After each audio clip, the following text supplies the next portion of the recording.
remember the name. No, What's I'm gonna up, take this off. everyone? So what are you gonna say, Johnny? He's on live right now. We're about to. This is live. Yeah, Yep, man, we're we're live. live, everyone. Look, it's. Why don't you introduce him, John? Well, this is Dave Sutton, a big mentor of mine, but not only Dave Sutton, he is the Walter White of reptiles. Oh, come on now. Come on. That's not true. There That is not true. it is. Uh, So, oh how was man. the early days of reptiles? Well, I'm actually over at my mom's house right now because I live far out in the country and I didn't have a good signal, so I thought this was a better spot. And she said that I was like 5 years old when I started, picking snakes up from under boards and things like that. And so I had an interest really young, and I just never grew out of it.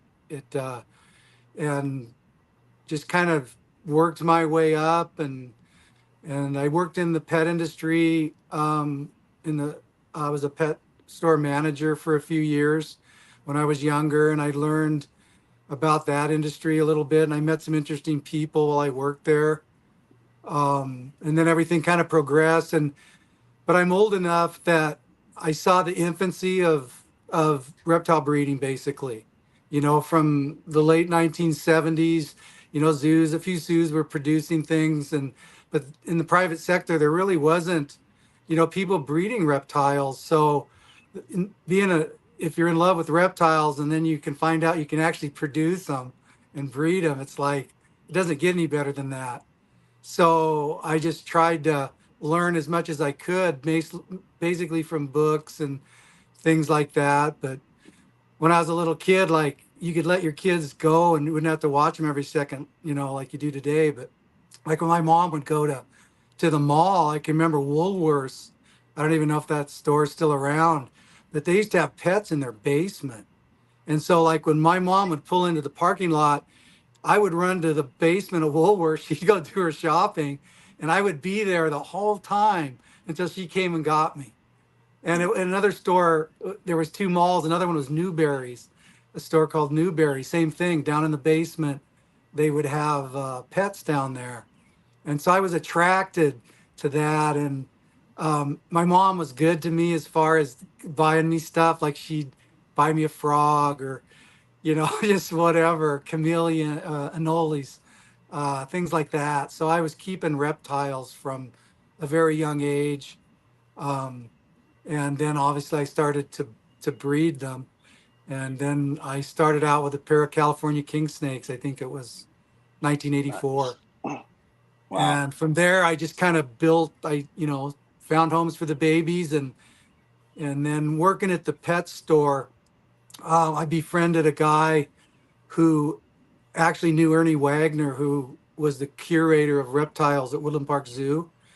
And he'd come in and buy feeder mice he was into falconry and reptiles, but he bred his own mice, but he'd always need different things. So I got to know him well. And one day he'd come in and tell me about Ernie and his place, because Ernie, working at the zoo, Ernie, if a lot of people don't know this, but Ernie was like I've been told this by some really well-known herpetologist, that he was like the pioneer of reptile breeding, Wow.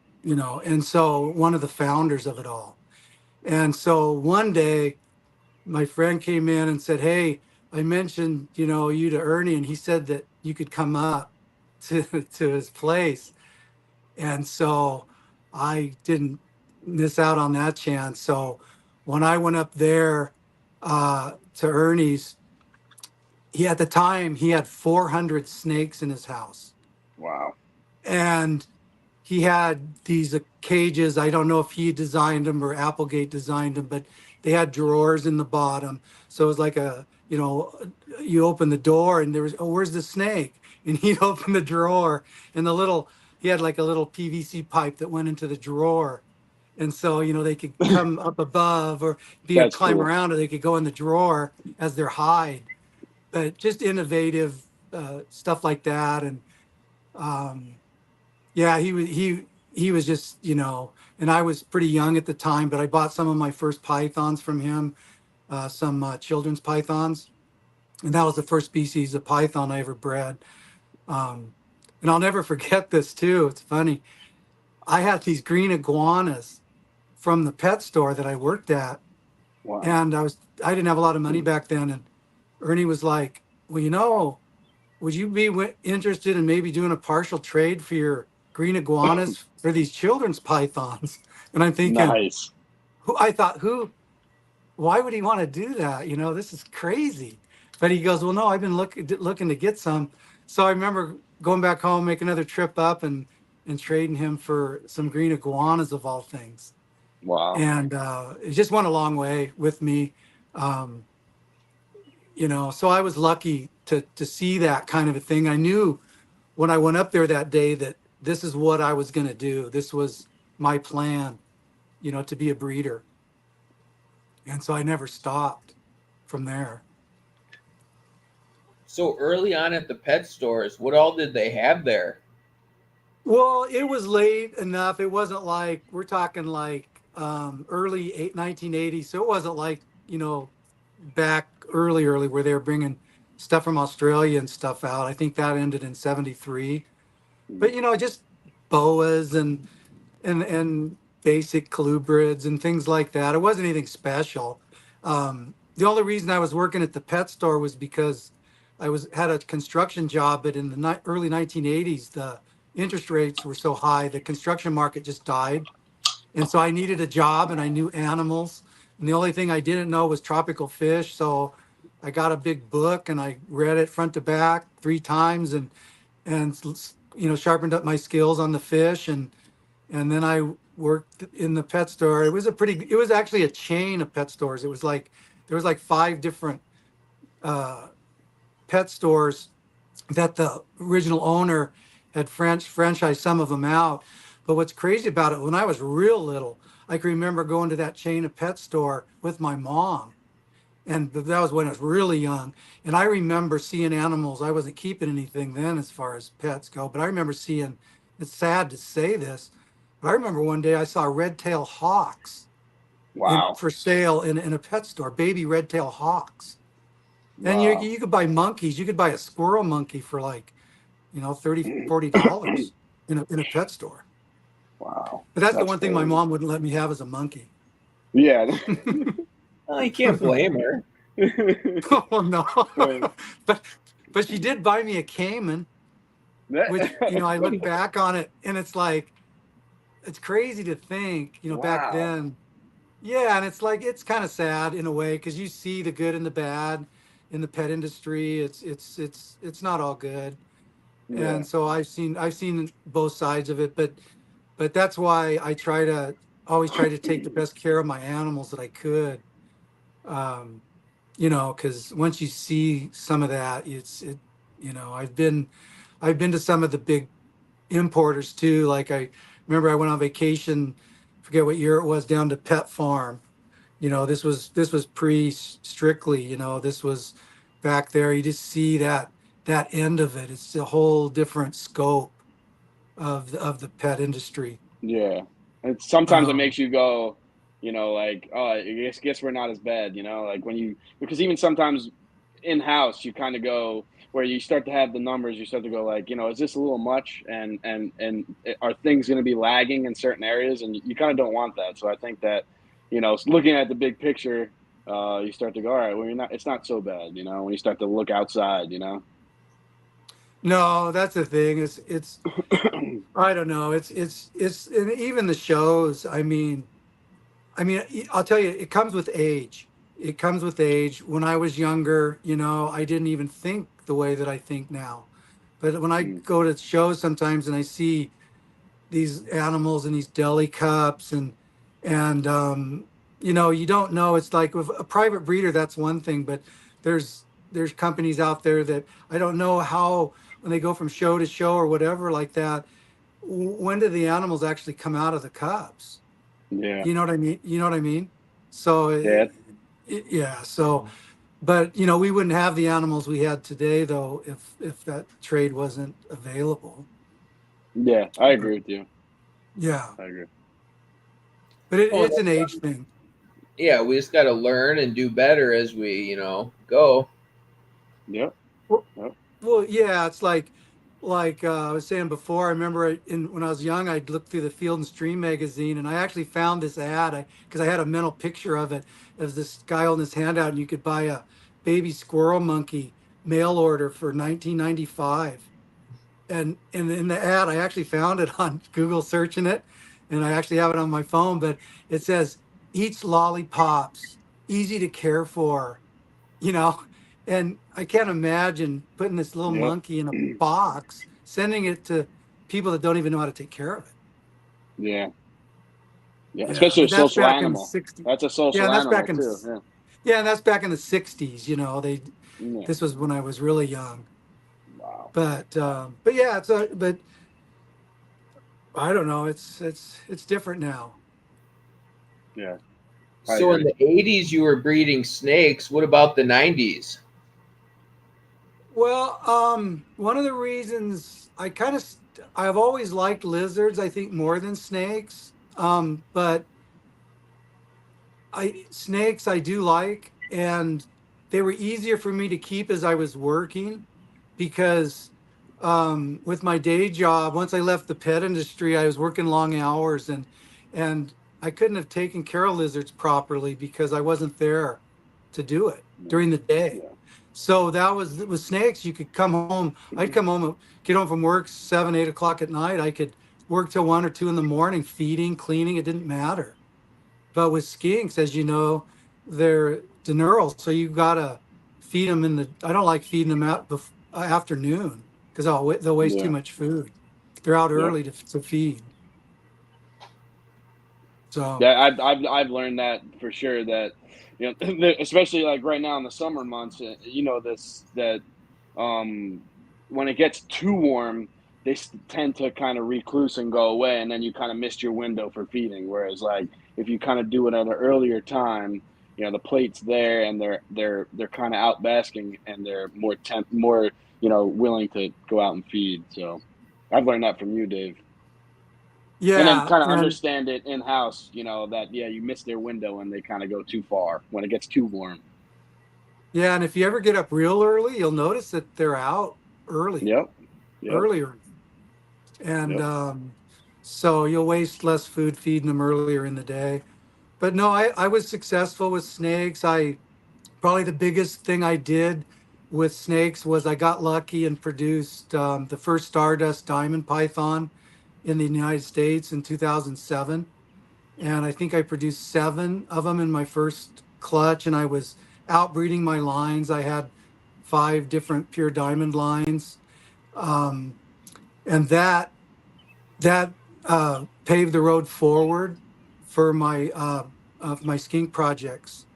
Um, Producing that morph, and they've found one since. I think, in fact, Johnny was the one that sent me the picture. They found one of the Stardust in the wild, and have 2 different pictures of it. I don't know if it's the same animal, but I always felt it was a natural occurring morph, and but they did find it there, and so that was that, like I said, paved the road. Uh, and For me to go down, I went to Daytona in 2009, I think it was, with skinks on my mind because I wanted to always get into skinks, especially some of the temperate climate skinks. My collection over the years is I've always specialized more in temperate climate animals. I steer away from tropical, super tropical snakes or lizards and stuff like that just because it doesn't fit into my environment that I Yeah. have.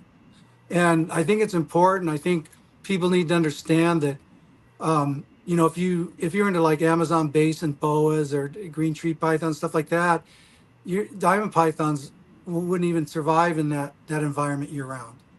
And it's kind of the same thing with lizards and other species of reptiles. If you live in Florida, that's different from like living somewhere in Arizona or where it's drier. And so unless you have a separate room, you need to specialize in having a room for different species. And and I don't think people understand that. They think they can just buy this, buy that, you know, oh, this looks good, that looks good. But unless you have a special room and the environment for it, you're not only going to have a hard time keeping it alive, you probably wouldn't do well trying to breed it. Yeah. Yeah, it'd So, be hard to get the exact parameters you need to get the cycle. yeah, So exactly. Yeah, other that's than that. Go. oh, you can go, John. Yeah, I was gonna say, as a keeper, that's one thing that I've learned a lot. That in the odds game world, is the more you can give them everything they need and want, the better outcome your odds are going to be in your favor of getting good productions. And there's nothing towards keepers in the sense of, we're usually subjected. If you have wives, or you can only, or husbands, it depends on which sex, but sometimes you're subjected to one room, and it's understandable. You can't have, it's not the most, what's good looking to have every room be reptiles. And what happens is you're subjected to one room and you get animals from all different areas, and then you kind of just wing it and hope for them to breed. Your odds start to drop dramatically, for sure. So that's one thing as a keeper I've noticed is, if you're going to work with a species, finding a way to, because in a sense, I always say, to puppet on the string, you gotta be able to macro and micro manage. So macro meaning the room, and then micro what things are going on in their environment. And I think that if you can play those puppet on the strings, your odds are gonna go up dramatically. And that's just things that I'm learning. And it's still not easy. I'm still learning right now, and it isn't. It's definitely, that's something that's always turning in my head when I go to bed at night is, what do I got to do differently this time? Or, if something happens with litters consistently, what do I have to do for the next year instead of being complacent too? I think it's definitely, helpful. But yeah, it's part of it. And just being able to having your environment, you could have different species from different countries and areas as long as they're within those boundaries. It's like a good Agreed. example of that. The good example of that is like the diamond pythons. I chose them not just because they're beautiful, but they're a temperate climate snake. I mean, I brewmated them into the 50s, Yeah. and I did really well with heliderms, with Gila monsters. I usually have part of my collection was a, I focused on one species that was the majority of my work. And like everybody, I had a few other things I worked with, but that was the main focus on. I usually do it for, like, I'm old enough where, like, 10 years, I'd spend maybe 10 years, a decade with something and really try to focus on it. And I did that with Gilas. I did it with the diamonds and then with the skinks. And so I've kept a lot of Structure. different things. Yeah, I've always kept other things. Hmm. And it's not that I've never kept real tropical things, but I had to have a special room for it. And it was very limited on what I was keeping because I didn't have a lot of room for it. So are there any species that you were like the pioneer in the US? No, I don't think I can say that. Just like I said, the Stardust morph, I wasn't the first one to breed diamonds, obviously. Um, Gary Valle he was the diamond guru, and I learned from him. And you can tweak things a little bit, but keep it in the parameters, of what they're doing. Um, it's like you just learn from duplication from other people. Yeah. I wasn't the first to do anything, but you get lucky. And you breed enough animals, you get lucky. Because I remember thinking all these breeders were popping these morphs out, and I'm thinking, how do they do that? How could you be that lucky? And then it happened to me. And Wow. so I was just fortunate and lucky. But it's part of producing a lot of animals. You gotta not gonna you have to be real lucky to do it with maybe one pair of snakes. Do you But remember, like, around when that one popped out for you, or like well, I year? remember, yeah, it was 2007. And like I Oh said, I wow. remember the night because my wife and I, we were it was like a weekend, and we were having some drinks, and we were kind of partying a little bit, and when I had when the clutch hatch, I to keep the humidity up and get them through their first shed, I'd keep them all together in a big blanket box or sweater box with a couple more than one water bowl in there, rather than keep them individually, because it was just more work that way.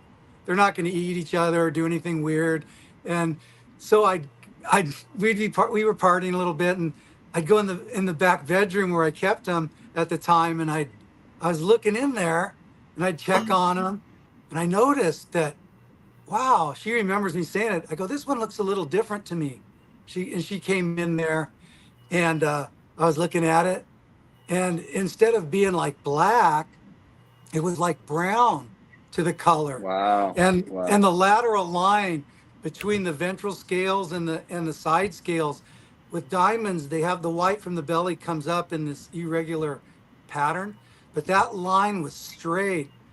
Somebody coined it, I can't remember, like a white wall on a white wall Mm. tire. So I Mm. noticed that right away. And then when they shed, like I said, I produced 7 in that first breeding, and that was outbreeding my line too. That wasn't even line breeding. So it's Wow. got to be some kind of a polymorphic gene. But no, and then as they shed, then of course You start to they see. look, you really could see it, and of course I had to hold them all back, and before I knew it, I had more more diamonds. I actually had I had 20 breeding pairs at one time. Wow. Yeah, so. And then I guess the segue to what we're about to go in is when you got finished with that, let's go with how the skink started for you. I think that's Well, a like I said, I took the money from the diamonds, and I went to Daytona with skinks on my mind, and I was lucky enough to meet Matt McLeod in Daytona in 2009, and he had first time I ever saw blotched. I think he had a Centralian there. I'm not sure about the westerns, if he had the westerns then. On that same trip, we went up to St. Augustine Alligator Farm, and that's where I saw the first shingleback ever in the flesh. Wasn't at the show, but it was up there at the alligator farm.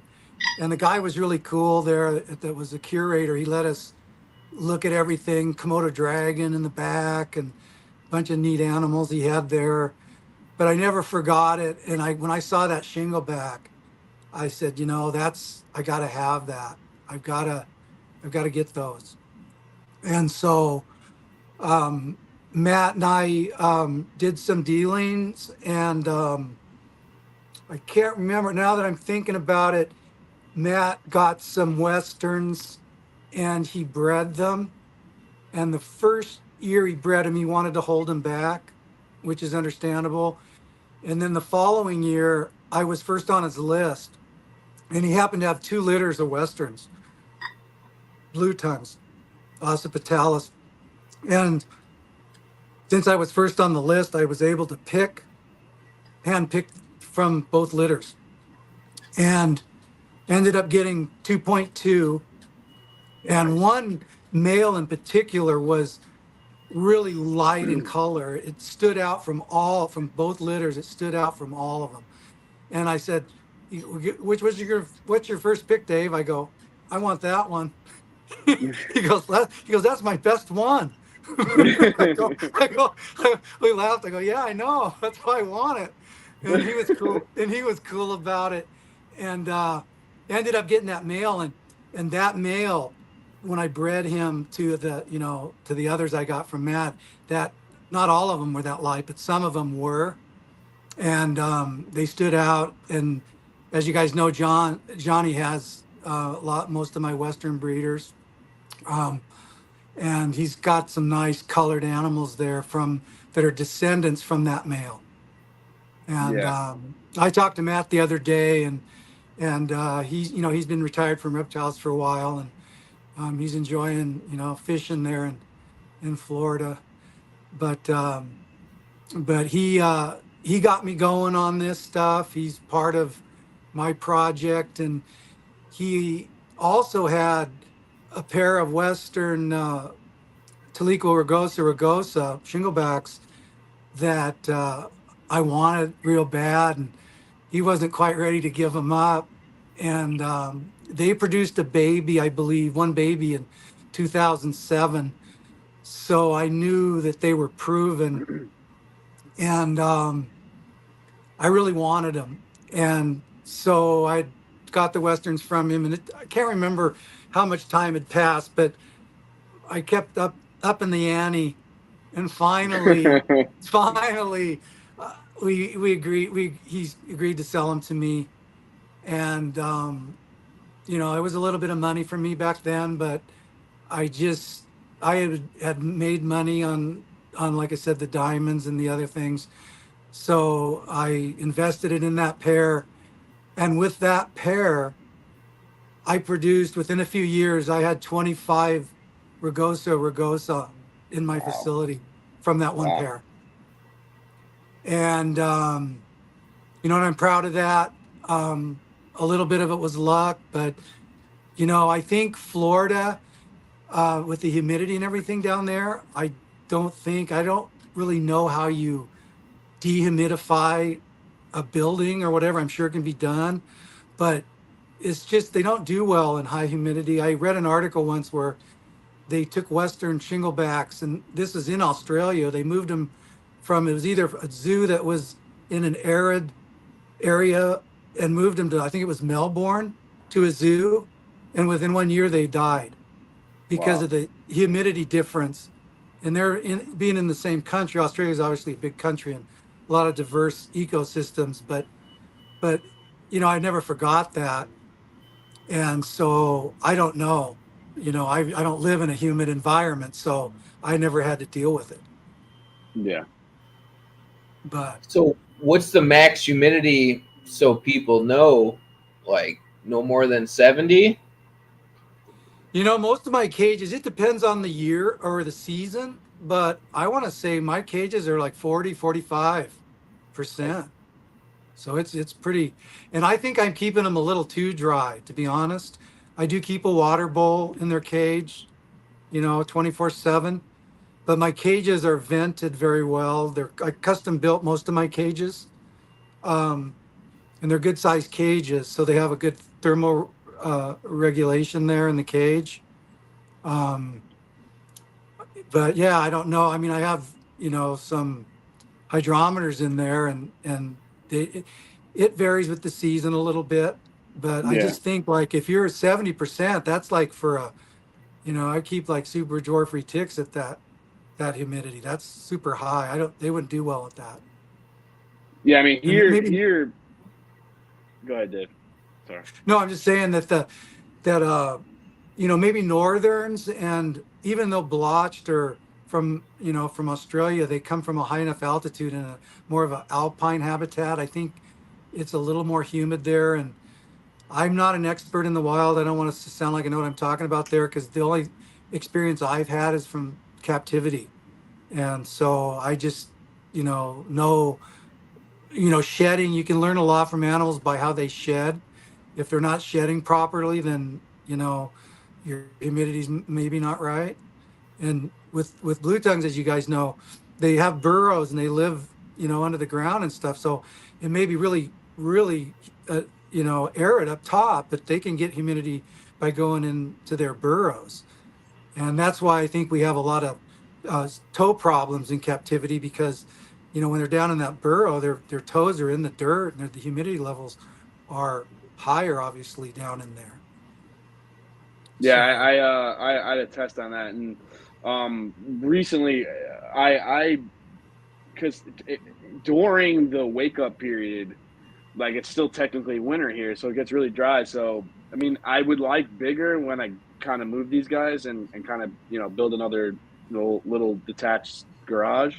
Um, that I have this little humid hide, and this is just happening now within the last couple weeks. They use it, and it's actually kind of funny. It's probably like I want to say 13 inches long, 14 inches long. It's not that big, but what I do is I just take a pitcher of water like every morning, and if it's a little dry, I just add a little bit and kind of fluff it up, and I'll go in there, and when they're being that they're going into a shed, they got their summer shed, and a couple of them are still there. They'll start to plug away with their nose, and then kind of wiggle and kind of compact and sit in an area for like an hour. And this is just happening, live, like within the last few days. Even today, I've seen it.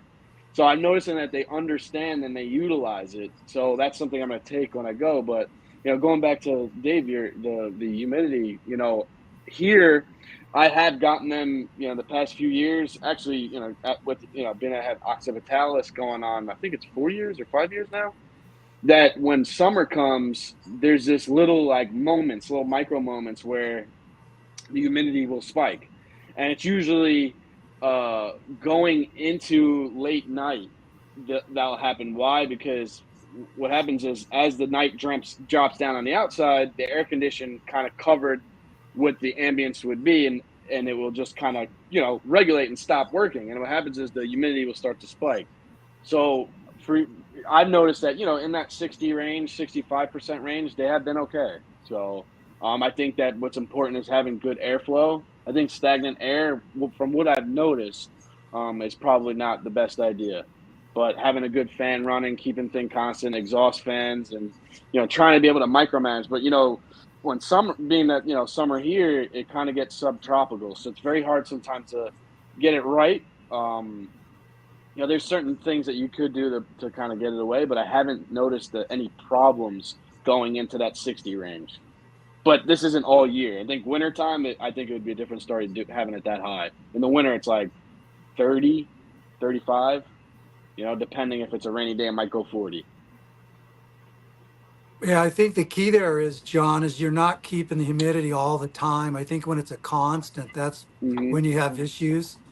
And Yeah. like Phil Tremper was saying, he missed. I just watched the podcast with you had Phil on there, and he missed his animals down in the morning, and that's smart because through the heat of the day it evaporates. Your cages. You need well ventilated cages. My cages are not only ventilated on each end, but also on the top. I have a 12-inch vent in the top of the cage, and then they're spaced with like 2x2 so that the air can flow between.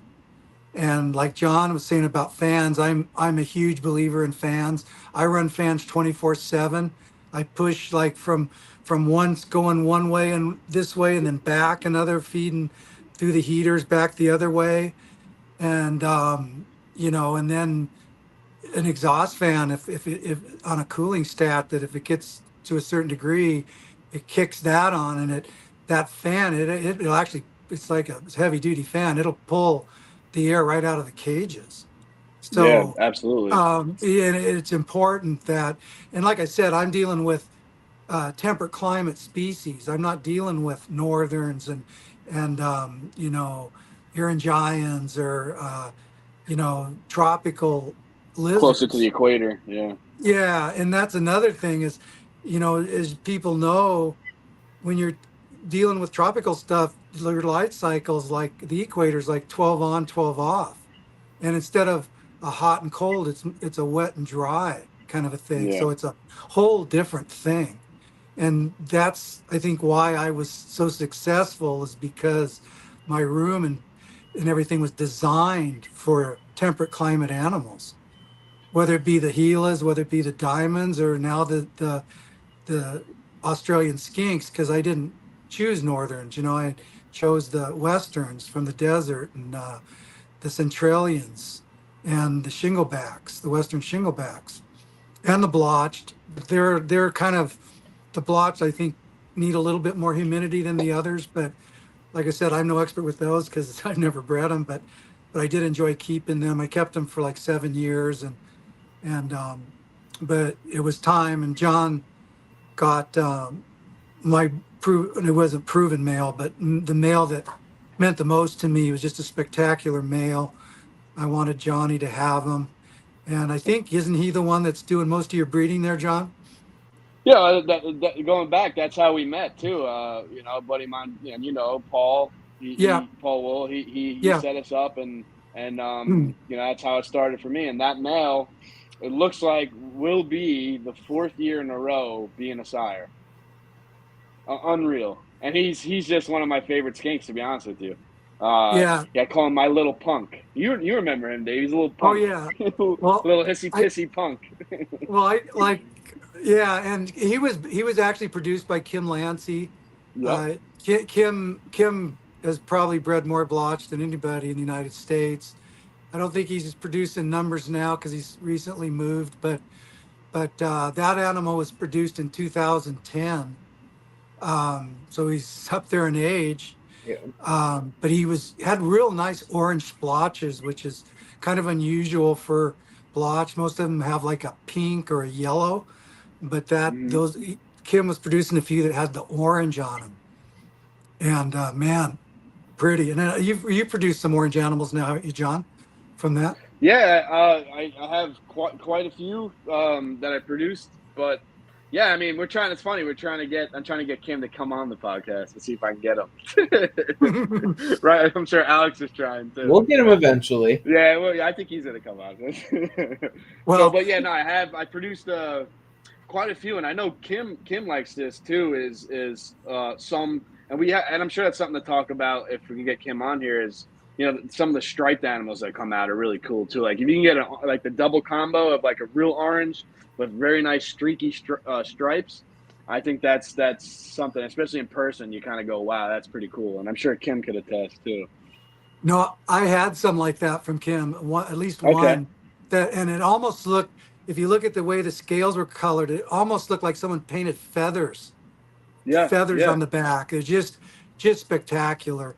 Like I said, blotch, they're my second favorites. I was bummed that I never got to produce any babies, Hey, you but never know. Again. as you guys probably know that Johnny obviously knows, but I'm retiring from this. I've been doing this for 40 years and I've devoted my life to it. My wife and I didn't have kids, so I was able to. I didn't have a leash on me. I was able to just do full time. Well, I retired from my day job in 2012, and so I've been doing reptiles full time since then. But like I said, going back to the 80s, I've been breeding since then, and I I want to I just want to travel a little bit. And the thing with lizards over snakes is you can't leave them for very long. Yeah. If I just had a snake collection, if you have two water bowls and feed them before you leave, you can go a couple weeks easy with snakes, but you can't do so with lizards.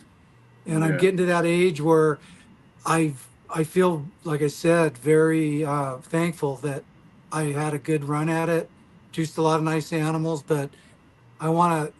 When I met John, I could see it in him that he had what it takes, and to find someone that can to kind of take over what I started and let him. He's young, What are you, John? 30 something years old.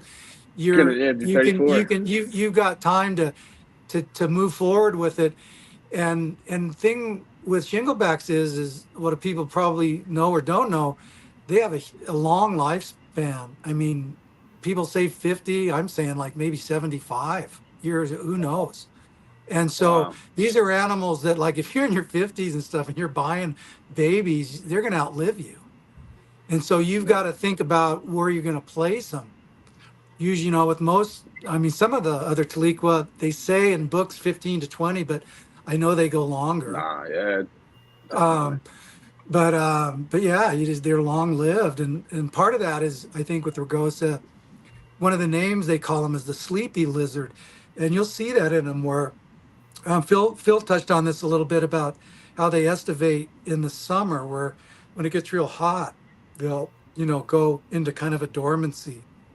And Phil told me on a phone conversation one day how he did that purposely with his animals, and I thought about it. And even though I was doing it, I wasn't purposely doing it. But with my room in the summer, it would get too hot, and if I wouldn't turn my heat pads off and my heat lamps off, the room would get so hot it would probably kill them all. And Yeah. so I have to go in there manually and shut everything down. No light. So it would kind of replicate a warm, cloudy day. But the ambient then, if I set the exhaust fan I could reset it. So instead of with the cage lights on, I would set the room ambient at say 80, 82. But on those warm days, I would bump it up to where it's like 86 ambient in the room with no lights, in the ambient room lights, but without cage light heat lamps on. And Cool. so it's kind of like an estivation period, but it was mandatory for me to do that. I wasn't Yeah, I like mean, Phil, where Phil planned it, where I just had to do it.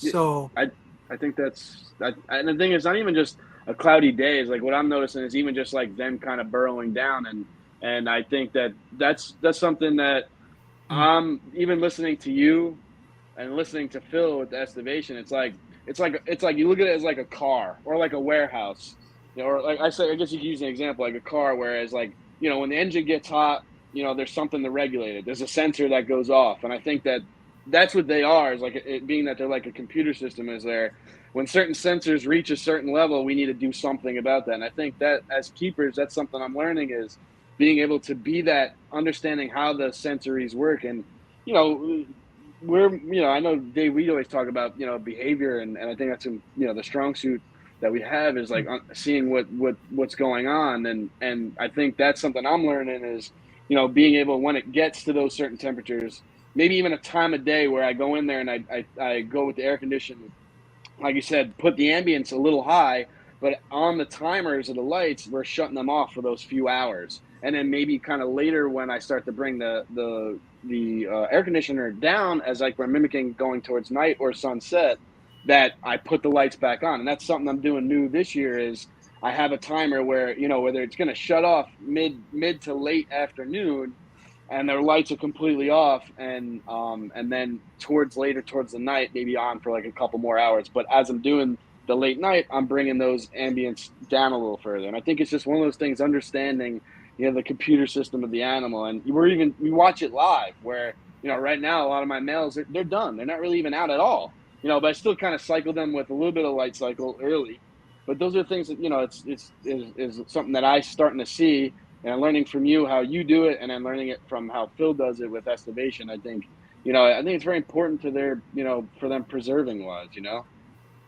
So did we lose Dave or Maybe Image. Walter So White? I got a question for you, John. When you're Yes. doing that, is that all your skinks, even like the potential gravid females? Yes. But it's more towards recently because it just gets so warm. Hopefully Dave can pop back in.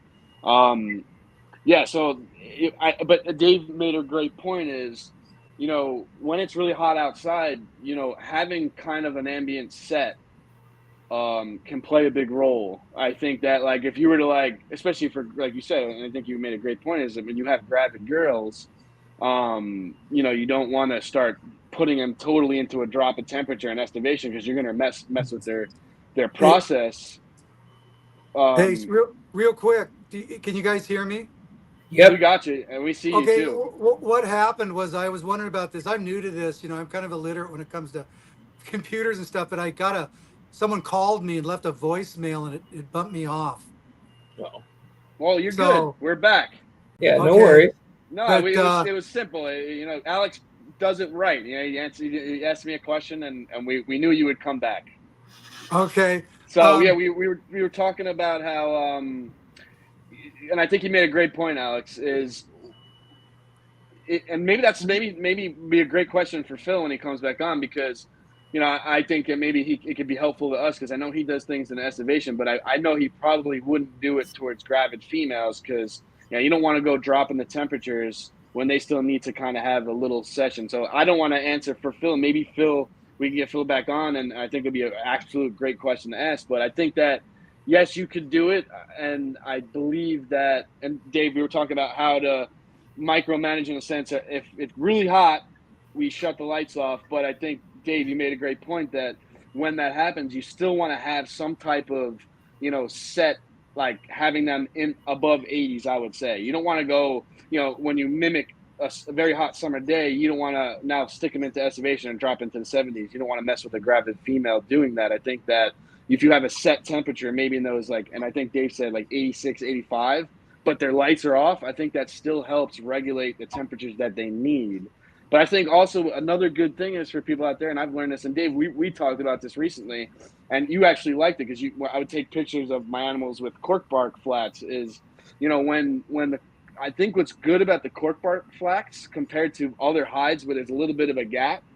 So that little bit of a gap kind of brings a lot of hot air in. Whereas what I love about the cork bark flats, if you have good substrate, right, a good spot for them to burrow down in.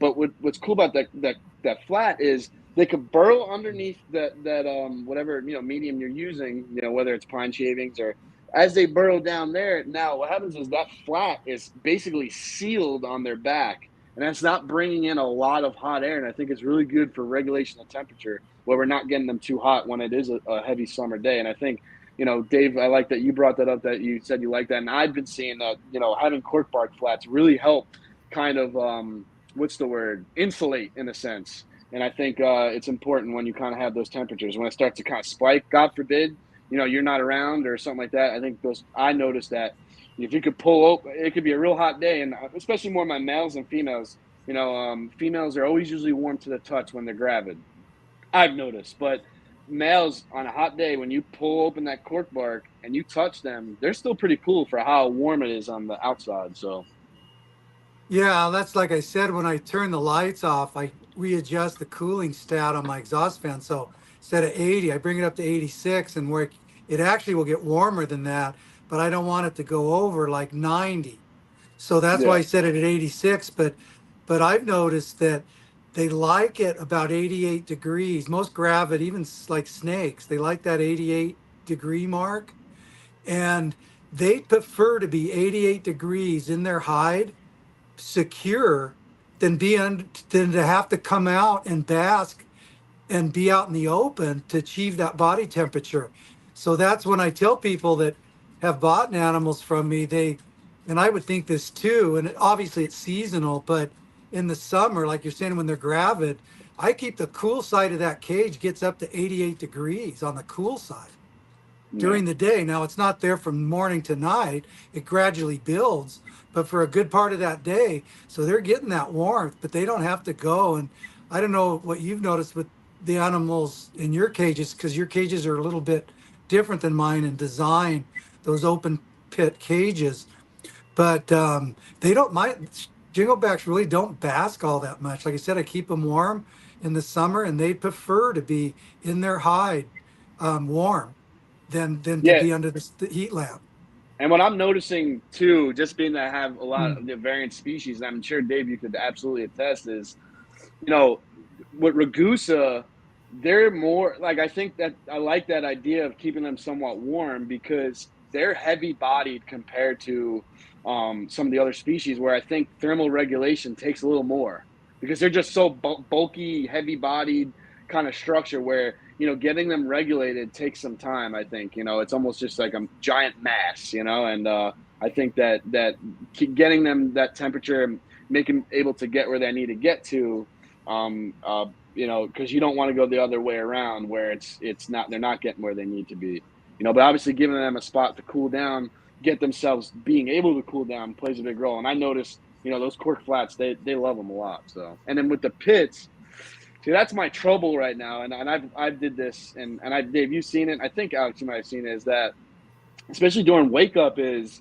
I have the cage. I still have 4-foot cages for a lot of single animals, but with the open top pits, I had to play this game of trying to, because that open pit, the ambient temperature you have set will now have a reactant to the cages that you have. So if I were to spike the ambience, that those cage temps will be brought right into summer, and then to benefit the pits, but it's not, it's just finding that in between. So what I did was in the pits I put to Home Depot, they have the little, it's like a silver insulation roll, and I just little thumbtacks, and I roll it when it's really hot ambience, especially now I'm starting to roll them back But during wintertime, I would make sure they're all the way closed at the top, and I'd get a 5 degree temperature gradient, even more than what the ambient's bringing me, so that I don't have to spike the ambience that will really spike the cages, putting them into summer and really speeding the process up. So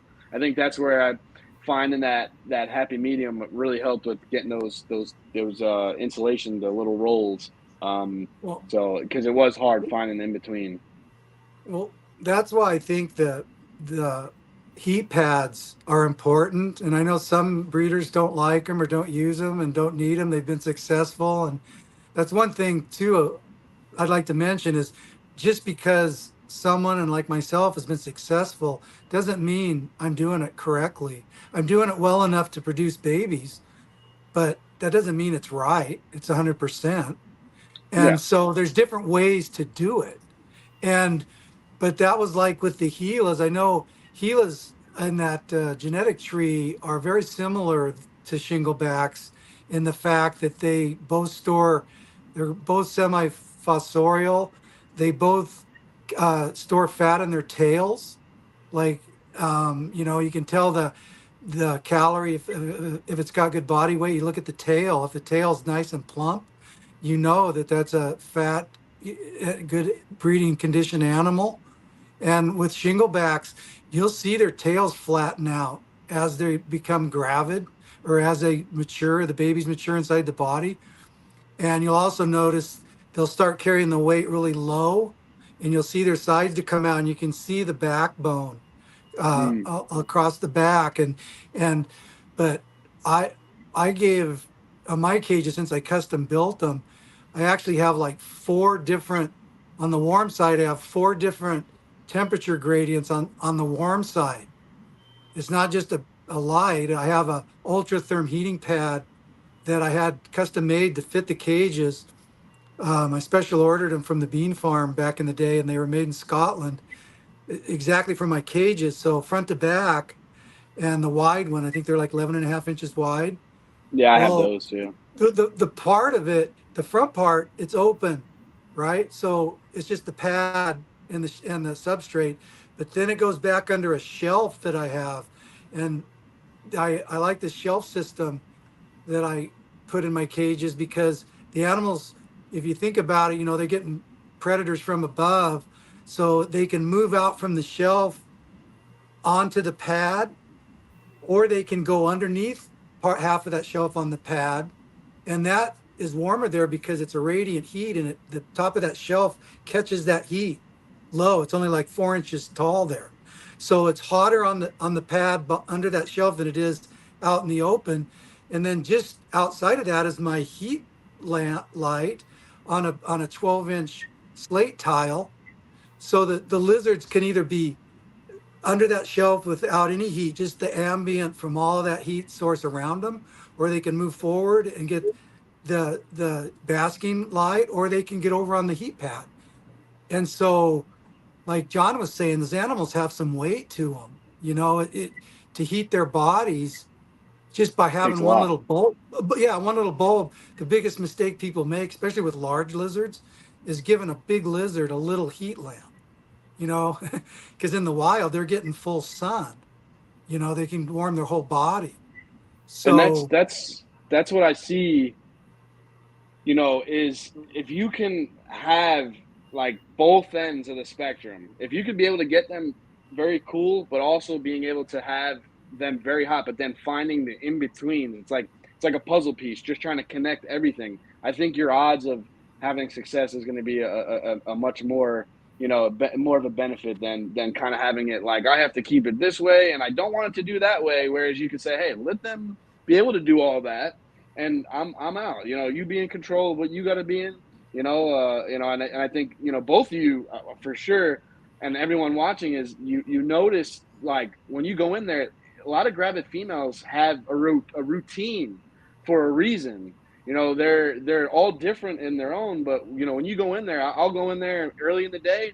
They're doing that thing, and then go back a couple hours later. They're in doing this thing, and it's always kind of connects where they're doing the same type of things. And I start to see that. I go, like I'm noticing the way you're doing things, and even food response will tell you a lot.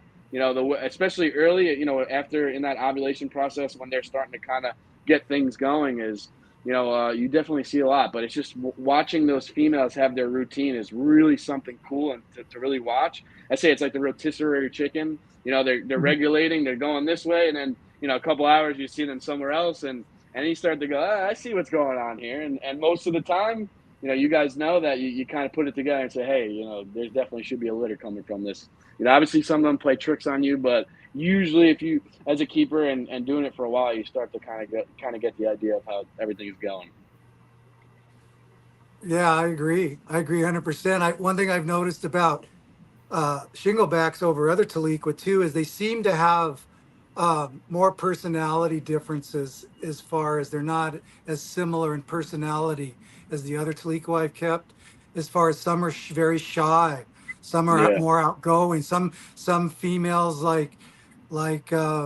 they rarely see them out of their hides. And I had one female in particular who if I would have bet, well, which animal out of that generation that was that age that I held back, which one was going to be the last or not to produce, it wouldn't have been that one. It was the first one to produce. Just yeah, because it wasn't as outgoing, you got to kind of like she wouldn't want to come out of the hide, so I feed on paper plates so I can just throw the me plate too. away. I don't have to wash anything to keep things clean. Yeah, But I put the plate right at the opening of her hide, and with shinglebacks, with sleepy lizards, if you don't, sometimes they don't even know that the food's there. So yeah. when I go to feed, I'll actually sometimes, if one's on the cool side of the cage, I'll actually pick it up and put it over under the heat lamp, and then I'll show it the food, and they look at it and they kind of open their mouth a little bit and kind of like you see them lick their lips. Then you know, okay, they know the food's there, and you I can do. walk away. Yeah, it's Have you noticed that? it's fun. Yeah, absolutely. And what I do too is another little trick I do is I call it the spirit fingers. If you go like Yeah, this and kind of make a little couple sounds and kind of wiggle yeah. around, they pick their head up and they're like, oh, and then they start to usually have a little food response. Not all of them, but you know, definitely like you know occipitalis because I believe that they're more like hunters in a sense. So I noticed that, but mostly I mean, you kind of do a little movement they kind of come to you, but you like you said Dave, sometimes they're buried and you're like you know it takes they're just like oh what's going on. Actually Yeah. there's another thing I have for you, Dave. What I noticed with them recently, because I don't have them that long, so what I've noticed is the shed cycle, like compared to some of the others, where it seems like it's a lot on them. Like they're just like when they're going into a shed, they're just like just kind of blah for like a while. I don't know if you've noticed that. That's something No. I'm seeing. This is out of the open, but I just noticed they're kind of blah for like a long time compared to some of the other Taliqua. Well, yeah, you're absolutely right, John. You probably noticed that the hospitalis, the westerns, they eat their sheds. So Yeah, I didn't figure it out for a while. It's like, how come I never find a shed in the cage? And then I saw one day they shed in pieces, but they eat the little pieces, so you never find them in the cage. And then I learned I didn't know this when I first got the shinglebacks, but they shed in one piece. yeah. If That your I'm if your happy you brought that up. Yeah, humidity is correct and your animals are healthy, I have some interesting. Yeah. sheds. I have a couple boxes of sheds, and it's rare to find a complete shed, but I do once in a while where it's just a complete shed. I mean, Yeah, from it's like a the tip snake. of the head to the tail, one big piece, and you can see where the shingles or the scales and large scales are. They got a pretty cool shed to them, No, but that's and true. they don't Happy you brought that up. and yeah, they don't eat them. And there's just you find them in the cage, and they're like snakes. I notice it more with shinglebacks. In fact, a customer of mine said, "Oh, they stopped eating," and I said, "Well, they might." And I forgot to tell him that when shinglebacks go into a shed, they really slow down their feeding. Yeah, they're Yep, blah. yep. Yep. Yeah, they can, and then you'll notice like you'll go into the room and you'll see everything's kind of pushed around.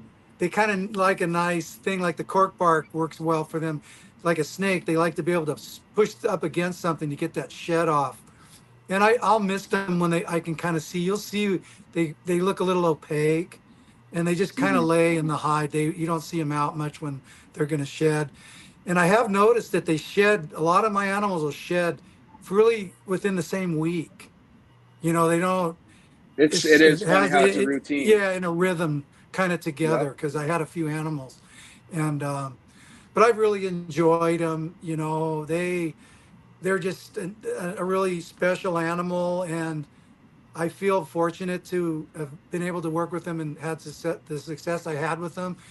And so that, with and I'm not the only one doing it. Johnny's obviously kind of taken over where I left off, but I know there's one other breeder that is real reclusive like I was, Walter and he's White. doing, it, yeah, and he's doing well. He's doing really well with them, and so between him and John, now that I'm retiring, these animals, they're going to be around a while, just because of their age, and I think the biggest part of people not being successful with them was the origin and history of their animals, because um, I've heard other people say that they're difficult to breed and this and that, but I'm just saying, my experience, they were easy for me, easier than my other animals. One of the reasons is, with like the other Taliqua, you can cage them together, but you got to be careful. And when I bred like the westerns, it was like I did it in the tubs, like right in front of me, and then I'd see them mate, and once they mated, I put them back in their cages. Where the Shinglebacks, you just pair them up and you just walk away. It's Yeah. that simple. And they pair more like it's like they're getting back to the Gilas, where I noticed the behavior is different, where males will pair with the female and they kind of guard them. They'll guard the female, especially with Gilas. It's like, if you once you pair them and you open the cage, the male will come charging out. Like, who's here? What is this, another male that's coming around? Because obviously he's waiting he's with that female for her to ovulate, and she's got the pheromones coming out. So other males, it's going to attract other males. So he's going to fight them off, and it's just easy that way. So once they breed and mate, then the female will typically run the male off. You'll notice that the male will be climbing at the glass. And I've actually seen, from that original pair I got from Matt, one time I made the mistake of, I think it was just, I just showed that male, because all males, like I said, they have different personalities. Some are real aggressive breeders, some are passive. That's the only thing I see with pairing them up, is if you have a female that's shy, you don't want to put an aggressive male in. You want to put a male in that's more on the mellow side. Because I had some males that you put them in there, and regardless if the female was ready or not, they would just attack her, and that's Yeah. just counterproductive. But once they're bred, I one time like I said, the male, I had thought, oh, I'm just going to show this male, that aggressive male. I had another male, and man, he came charging towards it, and I just withdrew it out of the cage. I didn't even set the male down. I just had it in my hand so he could see Wow. it. And then the female moved. The female kind of took a step. He saw that. He just attacked her. And I thought, what did I do here? And this was prime breeding season. And I had to take that male out of the cage. I had him out couldn't put him back in for like a week. And Wow. I was like worried. I'm thinking, oh no, what did I do? But I ended up introducing him back in there. But I learned a valuable lesson that day. It's like, you don't really need to do any of that. You just leave them together, let them bond. You should see them together. If you see them like one on one side of the cage, on one on the other, and it's breeding season, then that's not a good look. You want to put a new male in then. And I've always been lucky, like even with the Westerns, I had numbers to work with. I mean, I had like 7, I think at one time I had 9 males I was working with when I had the Westerns. I held back everything on my first couple of breedings. So, it's important, I think, pairing them up, especially Westerns. It's nice to have 2.1 versus, 1.2. Everybody thinks, oh, I want a trio, but that extra male is important because, as you guys know, breeding Taliqua, it all depends on when your male sheds. When you warm them up, that a lot of times they won't mate until after they go through that shed, right when you bring them out of brumation. And if your Yeah. window's off with your female and you've only got the one male, you're screwed, because her window's really narrow compared to the male. The Yeah, and male window, is probably over a month long, and I think I'm I just think guessing. having a 2-1 definitely helps with I think there's even that, and I'm sure back to what you said with the male Ragusa, I think that the scent too. I think it gives that little bit of vigor, where they're willing to want to breed. There's that competitive kind of vibe in a sense. I think I wouldn't doubt that plays a role with a lot of them, not all of them, but I believe that even just having a 2.1, having that like almost like a competition for who's going to be the heavy hitter male to really get things done. And I think that kind of brings the ups the ante between the both. Whereas maybe you had a Yeah. 1.1, it could be a little more like blah.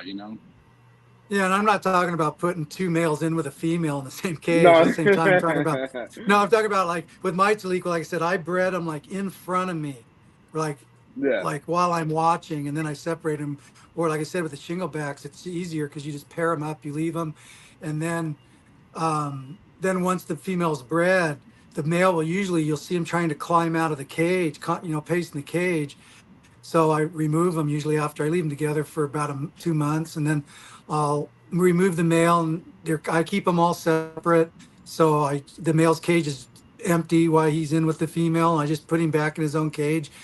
Seems content to be away from her.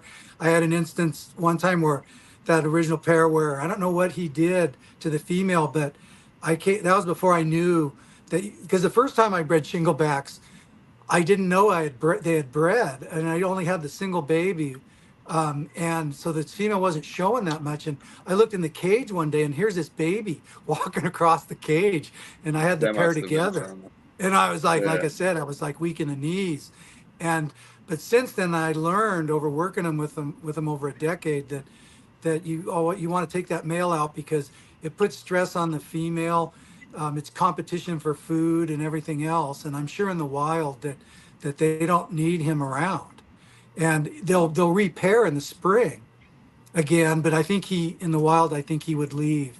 But obviously in captivity, they're caged. He can't leave. One day I went in there, and I saw the female chasing him around, and he was just cowered in the corner with his head in the corner of the cage, like, just don't bite me anymore. And that was the day. And I didn't have very many back then. That was early on. That's when I really learned that you got to get that male out of there once the female's bred. Um, and so that's the way I do it now, or did do it.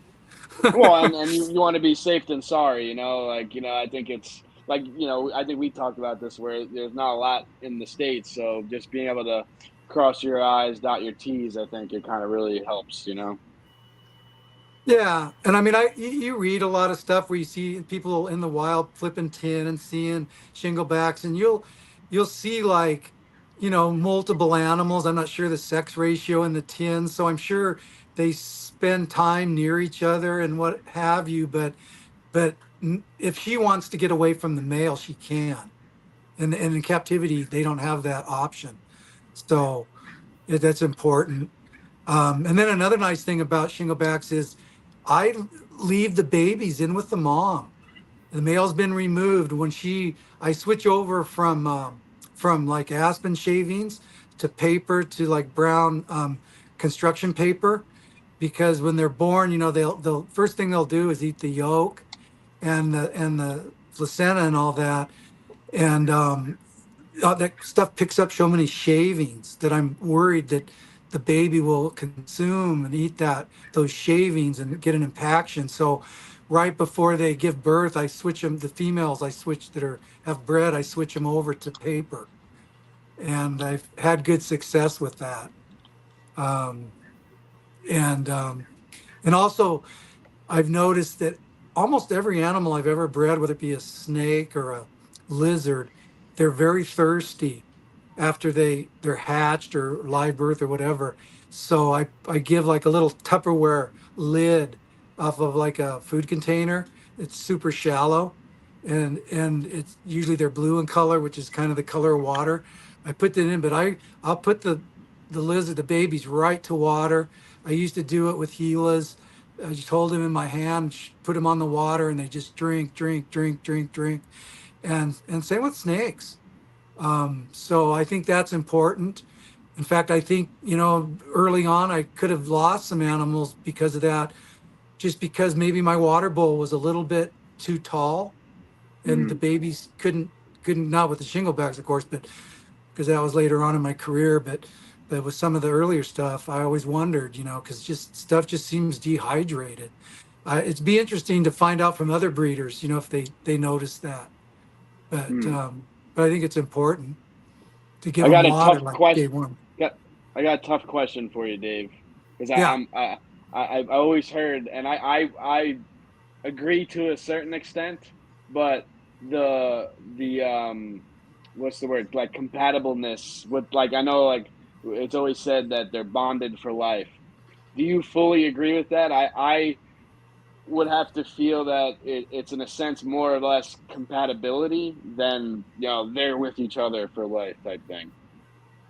Well, I think in the wild, I think that if they can find the same mates, that they'll mate with the same male, because they're again, like, I don't know how big their territories are, but they're again going back to the Gila thing. When Daniel Beck wrote that book on Gila monsters, I was so amazed that a Gila monster will travel 5 miles, and along That's the way crazy. they know where the hides are, because they can't just be exposed. So they travel from one hide, maybe it might be, who knows how far, to the next location there's a hide there, to the next location where there's a hide, and ultimately to find the female. And I don't know, Shinglebacks I think are similar. I wouldn't know, someone that did field studies would know that, but it would make sense because they find each other, every season. And if they know if that pair is compatible, they're going to breed. But what I noticed about captivity, it really doesn't matter as much, because as long as the pair gets along, and there's nothing health wise that would prevent them from reproducing, that other than like aggression. I've noticed that aggression, you don't want to put a real aggressive male in with a shy female. um, Mm. and that's kind of rare though, because like I said, I had the one male um, was super aggressive. I had others that weren't so aggressive, but other than that, I've really um, one thing I did with my original female, because I don't know how old she was when I first got her, and I had her, I think, over a decade, and I noticed she started to get cataracts in her eyes, and she started to become blind. And before, I think it was a year or so, she was completely blind. And so I would have to pick her up and put her to her food, to her food and everything. She knew the cage layout very well. So she lived another couple years. But during that time, I had another female that I introduced the male to, just for short periods of time, because I noticed that as she was getting, like, she probably wasn't ovulate anymore, and the pheromones probably weren't coming out for the male. So I noticed the male wanted out of the cage. So it was easy because the cage was right next to that cage. So I put him in with this new female, and I did that for a couple seasons just to kind of introduce him slowly. And then eventually that one female died, and I knew it was coming. And so, but then now that male was paired with the new female, and they produced uh, babies. So, and that Mm. female was younger. So that kind of shows you that I probably could have just put them together, and they would have done their thing. But I kind of did it slowly, Mm. because that bonded pair I had for a decade. They were only they I bought that was the original pair that I got from Matt. That pair had been together forever. And so it's Yeah. probably a little different for them than, say, animals you just get from different sources and put them together. But but that's what I did notice, that.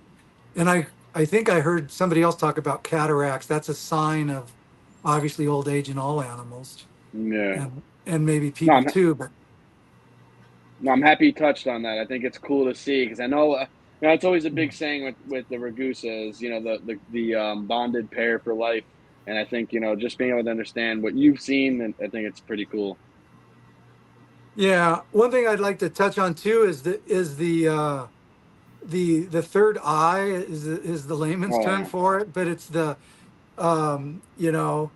little window that they have lizards have on the top there. Not all lizards have it, but I had to do a little research on it actually before I came on today because I don't know a lot about it. But there's skin over the top of it in a lot of blue tongues, so you don't really see it. But it's in shinglebacks, it's more pronounced. And I actually produced a couple where I was looking one day and I could actually see this window. It was like it's like a little like glass almost looking little spot on the top of the head, and there was two yearlings that I had produced, and it was really noticeable.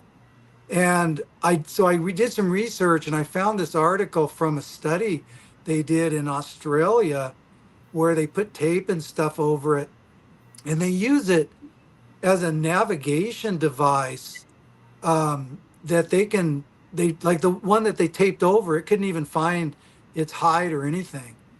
And some of these animals, I don't know how crepuscular they are or nocturnal they are, but they were saying that it was a pretty in-depth study. I wish I could find it again, but they were saying that shinglebacks can tell like what month it is, even in their burrows. They know the time of day, what month it is, where they're at, when they've been moved. And I think that has a lot to do with why people might have poor success with some of the animals they've gotten over the years because the hemisphere down there is a completely different hemisphere. And if that's true about the that window, that it really messes them up to be moved like that. And that's why I think I was so successful because the captive bred animals don't have to go through that. They're just born here, raised Yeah. here, and they breed. And so I don't know, like I said, 100% about it. It'd be nice to, it's nice that I see people doing studies on it though. Well, Dave, let's. I'm actually. I think I want to. Because again, we always gotta. Not everything's always. Happy go lucky. So I remember we talked about a story, and this can kind of, you know, be pretty interesting to what you said is.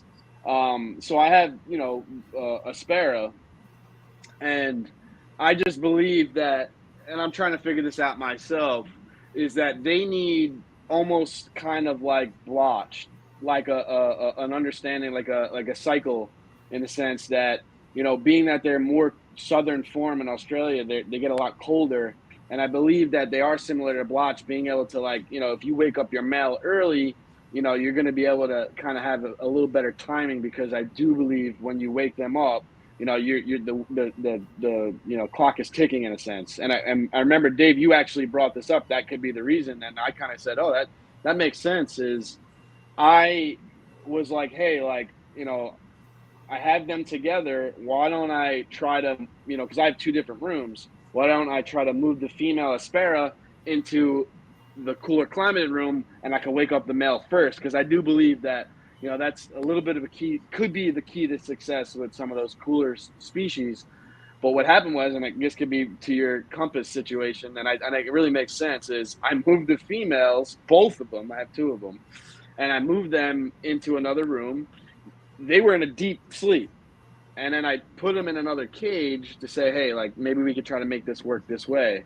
And what do you know? They were done after that. They did not uh, properly go back. And it's almost like Dave, you said, and I think it's a good point to bring up, is that maybe they were confused and they were like, where am I now? And they were a little bit more like in a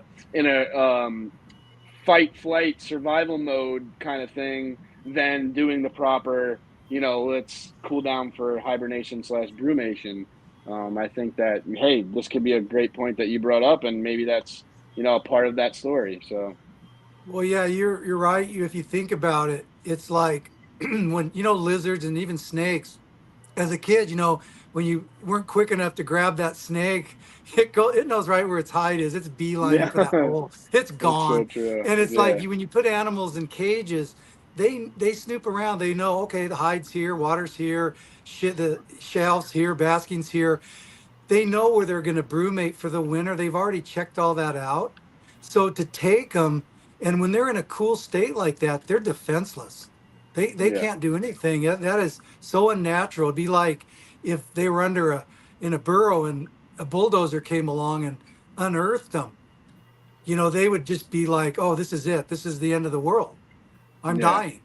And so, Yeah. and I've seen that when all animals are cold, man, they get real defensive, whether it be a lizard or a snake, they'll Because open that's all their they have. mouth. Yeah, Yeah. you'll open, especially with Taliqua, they'll gape their mouth open. They'll, and just like, yeah. So, but you learn as you go. Um, but yeah, that probably was counterproductive to move them in cooling like that. I And another agree, and thing, I agree. And another thing too is other breeders do that I've never done because I've been lucky enough to have the room to brumate my animals in their cages. I don't move them. Now, like if you live in like Florida or somewhere, like Matt did, he had like a walk-in cooler that he would have to put him in. So that was the only way he could do it. But it's like you're taking the animal and all of a sudden you're putting it into like a smaller container, and you got to figure it's gonna be out of sorts for a while. It's like where am I now?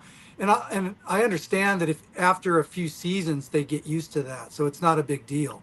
But the Yeah. first couple times you do it, if you took my animals for instance that have been brumated in their cages and not moved, if you tried to do that with them, oh shit, they'd freak. They'd be climbing and scratching, trying to get out of there for days Yeah. you know and so I think it's good to obviously, I think it's better, in my opinion, this is just my opinion, to brumate them in their cages because they're used to everything, they know where everything is, they don't stress. I guess that's where I'm going with this is stress in reptiles when their temperatures are low is a big mistake because their immune systems are depressed, and if you Yeah. stress them when they're cool, that's not good.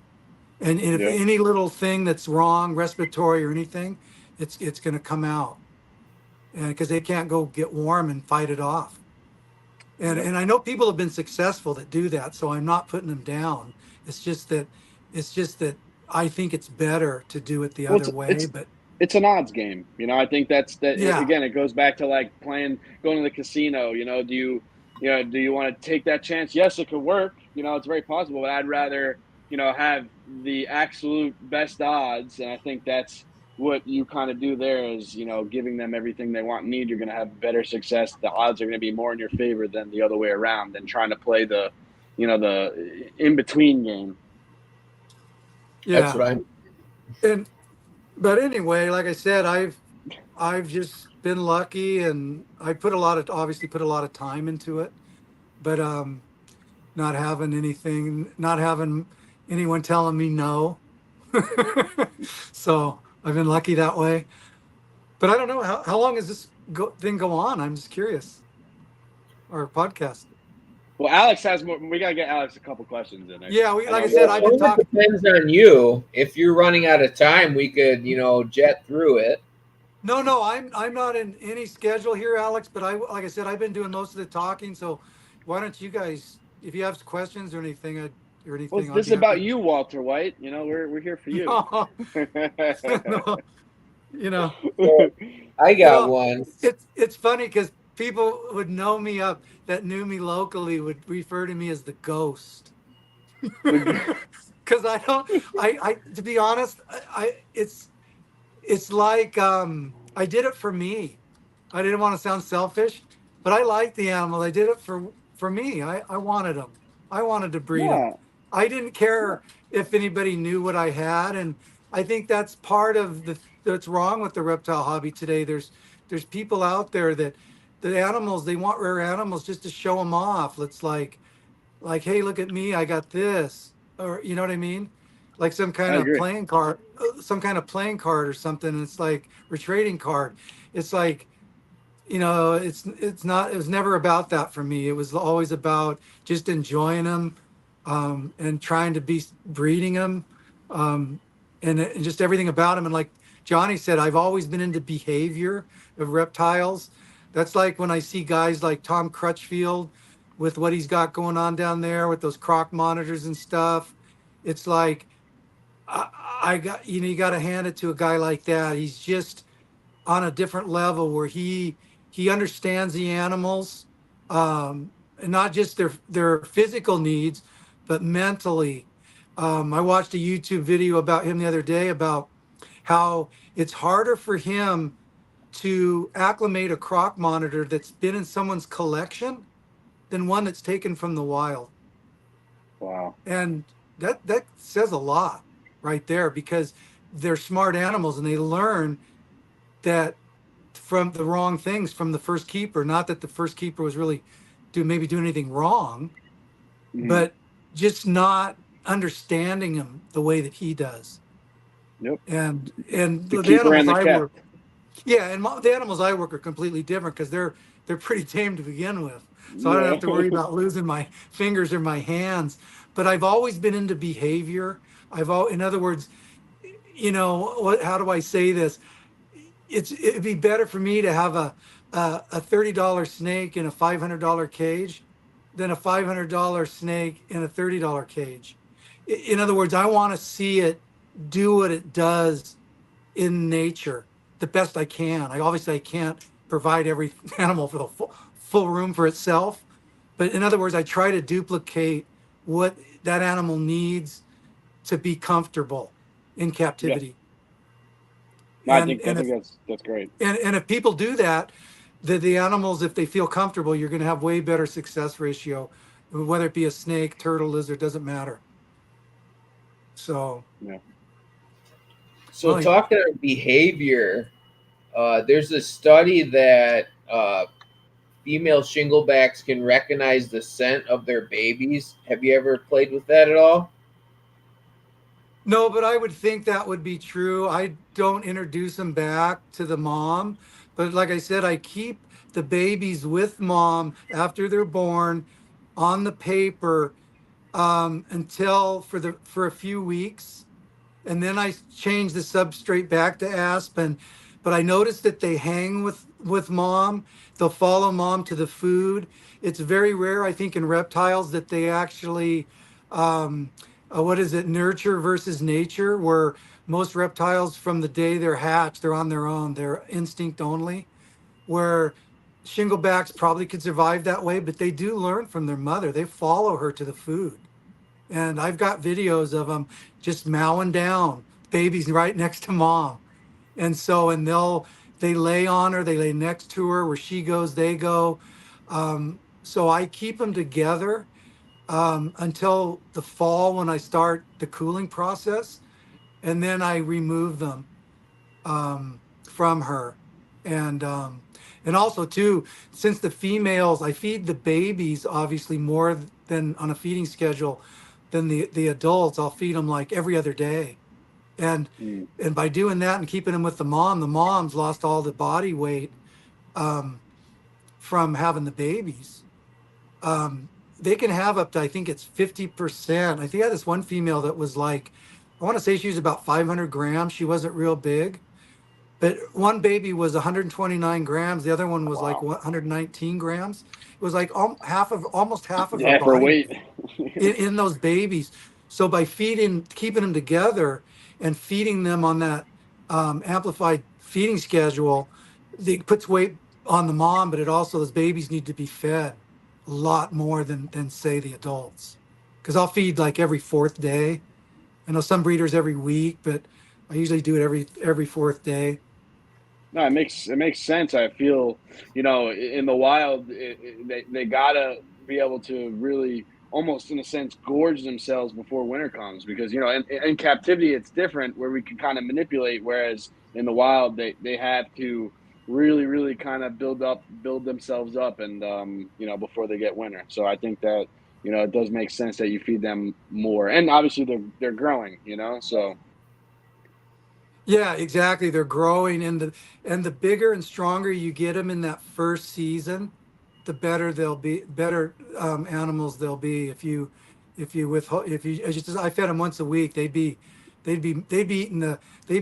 Oh, that's another thing. I've seen them eat feces from the mom, and I don't know if that helps to give them like the gut load they need for their digestive system. But I've seen that with them. That makes sense. That could make sense. Yeah, not that you try to keep the cage clean, but it's impossible Yeah, to get everything out of there. And I don't know if that's absolutely. beneficial or not, but there's nothing you can really prevent it from happening. It's beneficial for Euros, so it could be beneficial for them. Exactly, exactly. Chuck Wallace too. I've seen that with Chuck Wallace too. Now, what you were talking diet? What do you do? Pretty varied, or I do. I kind of have a system. I know they'll eat a lot more than what I feed them, but experts say that it's about a 50% vegetable protein ratio, and I feed bearded dragon diet as one of my staples, mixed with thawed peas, carrots, green beans. They like yellow squash. They do eat roaches and superworms. I usually don't feed it like all the time. They will take fuzzy mice, um, but I do. I don't feed. Excuse me. I don't feed mice and roaches like on a regular. It's more of a every few weeks maybe, or if each one's to an individual. Sometimes one will like certain thing more than another. I kind of flavor the food too. I don't feed any dog food, but I do flavor some of the bearded dragon diet. Like I mix it in a big mixing bowl, and I'll put those little cans of cat food. Those little cans. It's like with the gravy or the pate or whatever they call it. It's kind of gooey, and Yeah, so say a big bowl, like a big salad bowl worth of vegetables and the bearded dragon diet. I'll mix just one of those little cans in there. It's more of a flavor to flavor it the rest of entices the them. food. Yeah, it's like maybe 5%, maybe I'm guessing, of the Yeah. food, and I do that. I mix it up. I'll feed like the cat food in there. Sometimes I'll use, um, I think Phil mentioned this, Gerber baby foods. In late summer, I'll feed more fruit, um, like um, like blackberry, banana, apple baby food or something like that in these little tubs. I'll put like one tub. It's about the same size as one of those little cans of cat food. So I'll do like a sweet feed on a feeding. I'll do the protein cat food on a feeding, and a lot of times I just don't put any flavor in there. I just put the bearded dragon diet with the vegetables, and they like that too. So it's like basically plate food is the majority of their diet. And I do use a D3 calcium powder on every feeding. I mix it, but I don't put it heavy.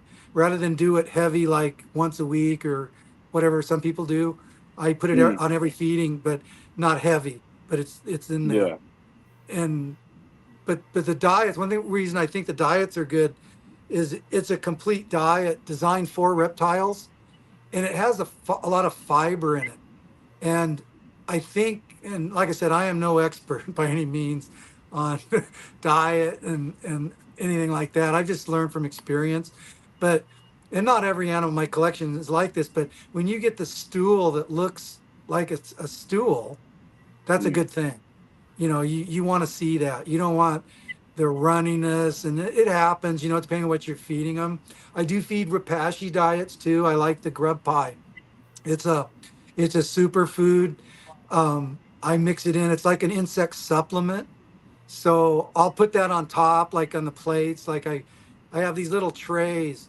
They're like plant saucers that fit a 9-inch paper plate perfectly, and they have like a half-inch side on them, so that the skink, can't get in and flip the plate and the food into the substrate. mm. So it's a real nice way to keep it intact. Leveraged. Yeah. Yeah, so when I feed them, I have a big feeding table, and I just dish it out, and it's amazing how, like, the younger ones, how much they can eat compared to an adult. I mean, one that gets almost to adult size but is, like, say, only a year too old. I mean, I put a lot of food in there, and I'm like, it's gone. I mean, they'll Mm, clean the plate. Or a lot of the older adults, I throw a lot of food away, but I'd rather throw food away than Yeah. underfeed. So I read something that you're supposed to give them a mount the size of their head, but I do. Hey, I see. I think it's your mom chimed in here, Johnny. Yeah, yeah. It's funny Yeah, the story you brought up in the beginning about how my mom, like how your mom brought you to stores and kind of made it accepting. That's my mom right there. She was the one that always let me have reptiles when I was a baby. You know, real young. You know, 4 or 5. I had turtles and then went into fish and then reptiles, and it was the same thing on the weekends. We went to a store, Pet Paradise, and then also I worked at that place too. And it's kind of basically a similar story. And Dave and I both worked at Big Brown UPS. So Well, well, it's funny because I met my wife at that pet store when I worked there, that's and awesome. we've been married 32 years now. Oh She my came in God, that's looking good. she came in looking for a yellow naped Amazon parrot. Wow. Bird. Yeah, my mom's actually a big bird lover too. So Real. She ended up yeah. with a more of a problem than she bargained for. Uh, but anyway, she's been good. But go ahead, Alex. Just fire away, man. Yeah, I'm gonna go uh, to the bathroom real quick what too. about food Okay. cycling for your females to help them ovulate? Um, I I I start to take the reduce the feeding schedule like in October. I used to go like 2 weeks, and one thing I do is I clean all the cages out before brumation. That way I can always tell if an animal defecates, because it's a fresh, clean cage. But Yep. I was withholding food from them for like 2 weeks. I went to 3 weeks. I'd still find one or two stools late, which is really bad. So I'm going four. I was going 4 weeks without food on them. And so it starts in October where I'll start withhold the food. I try to start brumating November 1st. And so I've got them cleaned out. I gradually start cooling them down.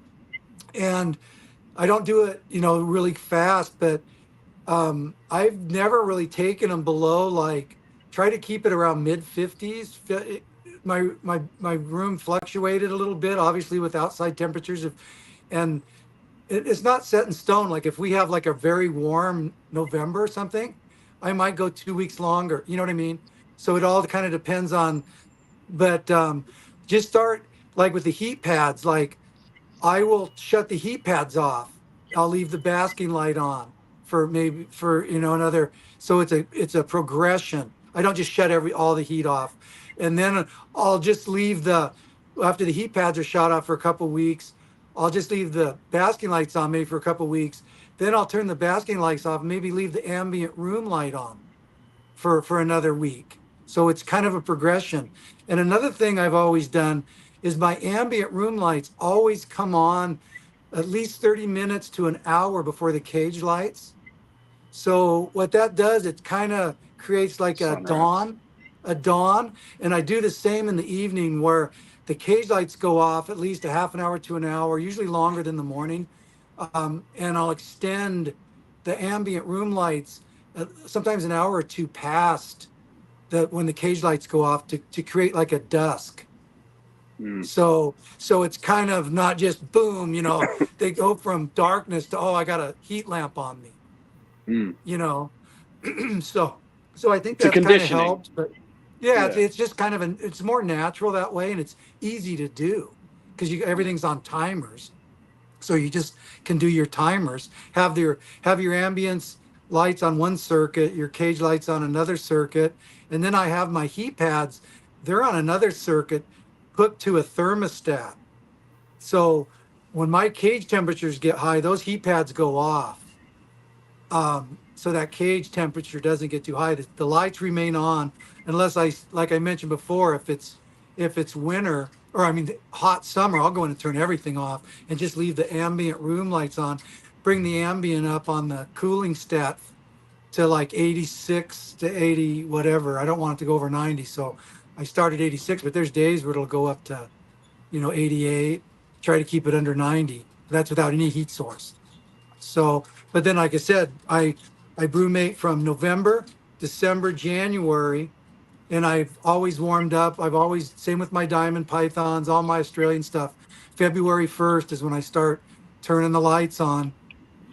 And there again, I'll go in, I'll turn just the ambient room lights on for the first few days and turn the heat. I bring in, you want nighttime lows, to be like bring those up. Say you're at 55 degrees, 58. Well, now you bring your ambient room temperature up to maybe 68 during the day for a few days. And then you bring it up to like 70 the next few days. So now your nighttime lows, you start to bring those up a little bit. So now they're in the mid 60s instead of the 50s, 10 degrees. Then you're bringing the light cycle up a little more, bringing everything gradually up so that within 4 weeks, so by March 1st, I'm up to full temperature with the cages. And that's when I see the breeding is in the month of March. Is usually all my Rugosa always breed the month of March, and then I get babies in July. Usually 4th of July weekend's always is was always been a good weekend for me. The first week the first week in July, whether it be the diamond pythons or the shinglebacks, and they've gone as late as third week of July on some of the animals. And I noticed that even with the Westerns and stuff, some animals are just a week or two off from the others. And I've noticed, but with the shinglebacks, they're together. I've paired them up. One of my sayings is just you put them together and walk away. It's that easy. So that's what's easier about them. But with the other animals, it's like I said with the Westerns, it's like I'm looking at I save calendars used to from year to year, and I noticed that all my matings were usually in my 4th week after warm up. So that's when I try to put them together. And, if the female is aggressive towards the male, like with a Western, not a shingleback, then I separate them, put them back in their cages for 2 days, introduce them again, see what happens. And usually it takes a couple times, before they'll mate, but usually they'll mate there again, like I said, in the 4th, start to mate in the 4th week. And then then through the summer, I just keep continuing the heat and the daylight cycle, just keep advancing it to where I go from darkness basically to 8 hours starting out when I wake them up to up to 14 hours in the heat of the summer. And then fall comes, that the reactant is those night temps, right? Starts to kind of slow them down, and then that's kind of the cycle starting all over again. Those night temps shortening the light cycle, and then kind of naturally naturally the ambience start to kind of drop down, and there's a lot of our conversation calling each other, and Dave's been there every step of the way for me, for sure, and I probably, everything he said is pretty much a lot of what I have in the program. So, and it's important to feed your animals too. That it's almost like it's not in the spring. Obviously, you want to feed them, but you have to have good body weight on them before you brewmate. It's very important, whether it be the snakes or lizards or whatever, because with the snakes, sometimes they don't even feed. I've bred diamonds without them even feeding after I warmed them up and get a great clutch. And so the lizards are a little different, but I've had animals that I took out of brumation, and if they don't look big and healthy and robust to me, then I don't breed them. I don't put the male in. It's all just visual. I don't weigh them or anything like that. You can just tell by looking at them. And it's amazing. I've had some females, Rugosa, where I thought, you know what, I'm going to give you the year off. And within 3 weeks, they're just like, oh. And I'm like, well, maybe because they can gain that weight really fast. Miss Prolific. If they're fed properly. Yeah, I agree with that. Yeah. So I think you're right. Like, I always say, like, I believe that, going into brumation is just as important to prepare them as it is waking them up. Exactly. It's the work you did the season before. Absolutely. So yeah, it's more important than the feeding before in the spring. Mm. But they're both combined is even better. If you can do both, you're Yep. looking good. But I almost do. I've had some bad. I mean, nothing's perfect. We have failures. I've had animals on 2 occasions, Rugosa, that at one I had a breech, a bird, or the baby got turned inside the mother, and trying to right itself or whatever, it punctured the mother's lung, Well, and so that was a sad day. yeah. Um, and I think that has to do with the lack of exercise. I think in captivity, that's the one thing that we cannot provide adequately is exercise, and it's same with snakes or anything. They they just don't get the muscle and the exercise they need. You know, Well, not only to that, when they're eating and they're not exercising, the dam's getting giant, and so are the babies, and it's kind of being that like they get giant when they're born. They're probably tough, to get them out. So Yeah, no, exactly right. But dude, I mean, that was you see that. I mean, there's like I said, there's highs and lows with breeding. It's part of being a breeder. No one talks about the downfalls, but they're there, especially yeah, with expensive and rare animals. It's not easy. yep. Mm. Have you ever had to have one get a C-section? No, but I had one that I wish I would have. Just didn't make it? Well, like I said, I've been very successful, but with the amount of numbers of animals that I've produced and worked with, I've only lost two out of the numbers that I had, and one was the breach I talked about, and one was animals that the babies were, I just think, too big. She couldn't Mm. pass them, and I should have taken her in, but I thought she could have them. You just don't know when is long enough, you know. And the thing where I live, it's like reptile vets are there's a couple that are good, but it's not the same where you live in an area where there's a really good reptile vet. And it's almost like, I don't want to say you're wasting your money, but when you take your animal into a vet and they don't even know what species it is, you got to kind of wonder. That's a problem.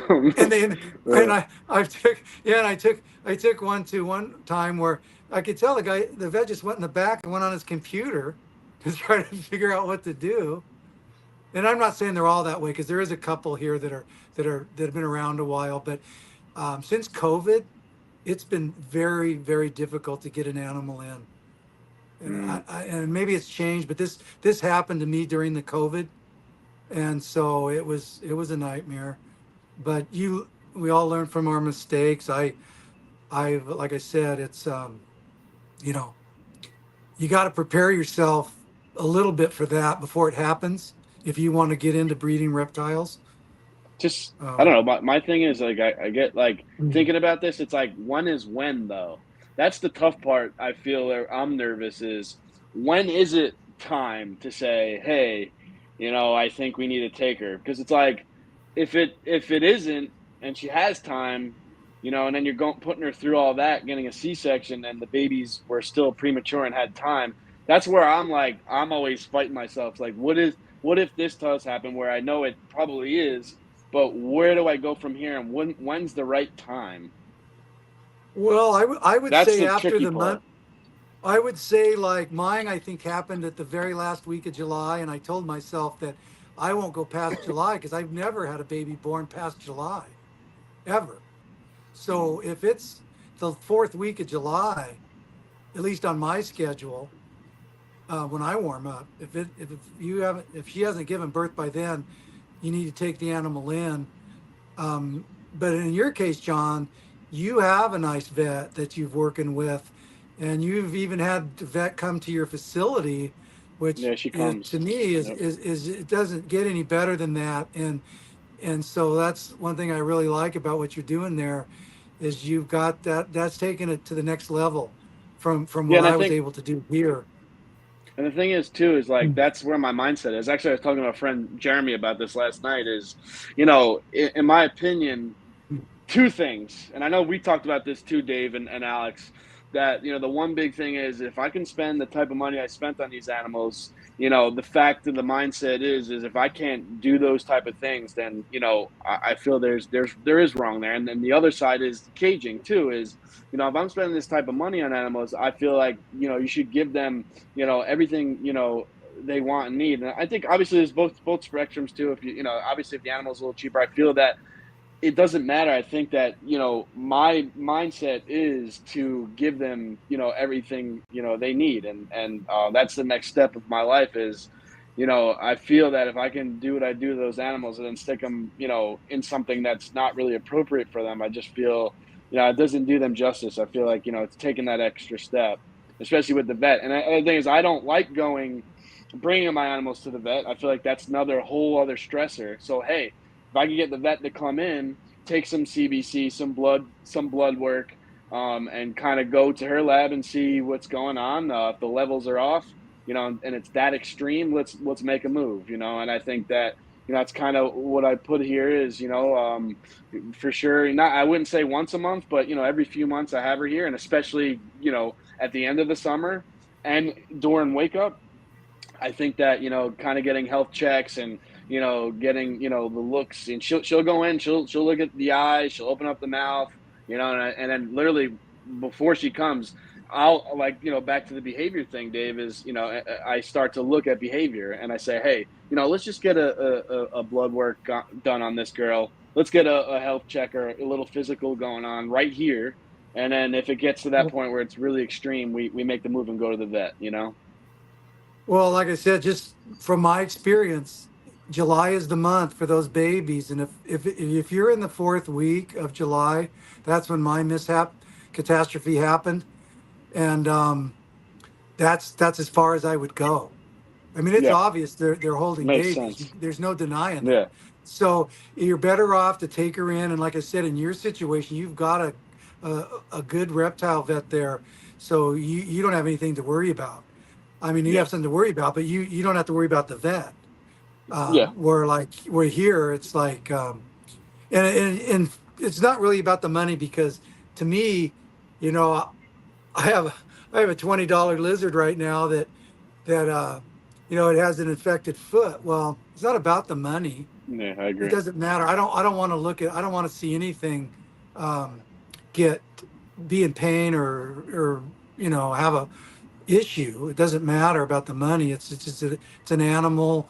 I treat them with respect. Treat them, you know, give them the best you can. And like with me, I was fortunate that for the last 12 years, I've been able to work with them every day. I mean, Yeah. that's what I do. I notice if something's off. I see it right away. Yeah. Where people that, it's not their fault, but if you got a job and you're going in and maybe going in your building or room twice a week or something, that's different It could be a than little going too in. late. Well, yeah, you might not catch it in time, but it's all a learning process. And like I said, the more we learn and veterinarian medicine's come a long, long way too. Yeah. Yep. I mean, you got to remember back when I first started with reptiles, there wasn't there was no internet.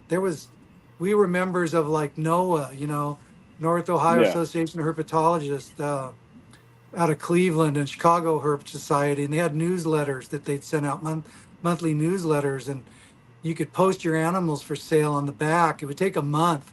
You'd write them an ad. You'd in a month later you'd get it in the mail, and your phone would ring off the hook, and your whole litter of snakes would be gone because Wow. because like I said, because captive breeding back then was in its infancy. It's Yeah. just people were dealing with wild caught pet store stuff.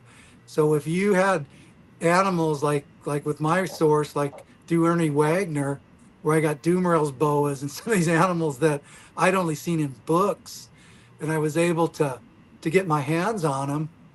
Well, I never would have had that opportunity. Um, so I was And I lucky think that way. I think too, like that's the plus side of having the internet and having kind of being out in the open, because I think it kind of creates those informational situations where vets and stuff like that can kind of see what's going on. Even my vet said it, like she said that, like, she can also learn from me, and that's what I love about her, is that she is really good at what she does, but at the same time she says it herself that she's learning herself, coming and seeing what she sees, and she's even documenting and kind of trying to see, little things that can teach her. And I think that's what's cool, is that we can all come together in this day and age. I guess that's the positive side of everything with social media, is we can all learn together, and the information is out there now. And I think that's the important, that even like the vet kind of in a sense let her guard down and said, hey, like this is new to me, in the sense of like what you're working with. I haven't really worked with it. Obviously I know the anatomy of the animal, but being able to tell her behaviors and things I see and do, I think is beneficial, because we're putting that information out there, and we can take it in. I can learn, she can learn, we can all learn. I think it's a positive thing to the animal. Same thing with, like, going on Gary Shavino. I did a YouTube video, and it wasn't big point of it wasn't to show off what I had. It was to create a standard and put it out there and say, hey, this is what we can do. And I'm not done. That's temporary. It's like to say, hey, like, we're taking this step, and I want to take it even further. And let's have a standard, so that when the person gets in, to occipitalis or Rugosa or Nigulatia, intermedia, that there's a little bit of a standard set and there's a change. And I think that's important. That's the cool piece of being able to see things online and having that social media presence, because like you said, back then it was in its infancy, and it was a little harder, because we're all learning in a different way. Yeah, well, that's why like for you, I'm taking some of my animals. I felt good about it because I got to tell you, for someone to retire from what I was doing, wouldn't do it. They wouldn't retire from it. But I've done it long enough, and I feel, like I said, thankful for everything that I've done, and I just a new chapter in my life. I need to move forward because I don't know what it's like not to take care of animals. And I think the word that people need to understand with keeping any animal, it's the responsibility of the animals. Yeah. You When you're a keeper and you put an animal in a cage, regardless of what it is, that's your responsibility now. And whether we like to admit it or not, reptiles are probably one of the most neglected types of animals kept in captivity, because people think, Mm. oh, it's a reptile, it doesn't need to do have this or that or the other thing, but that's not the case. So I it's a lot of work. What I do is a lot of work. Like I said, it worked every day at it, you know. Yeah. And so I couldn't have done it with someone. And hopefully I realized some people might have felt maybe they were left out from getting some of my animals, but it's pretty rare to find someone that had the same passion that I did. And I saw it in you, and I it made appreciate it. my retirement easier, because knowing that you're going to be able to care for the animals as good or better than I could, and you couldn't ask for any more than that. And touching on what you said about the vet, I wanted to say something real quick about that. That when you did the blood work, and Alex touched on asking about diet, I never really knew if my diet was correct because I never had blood work done on my animals. Mm. But that one animal that you got from me that you took in, you had blood work done on it, and the vet said that And the blood extra, work yeah. came out came out great. And so I felt that meant the world to me, that okay, then I was doing it right, Yeah. at least feeding. But like I said, there's different ways to do it. I'm not going to ever say that this is the right way or the only way. It's just Mm. about staying in the parameters. But it's just I know a lot of people feed dog food and they've had success. So I don't know. That's another way to do it, but I don't know. It's just not what I do.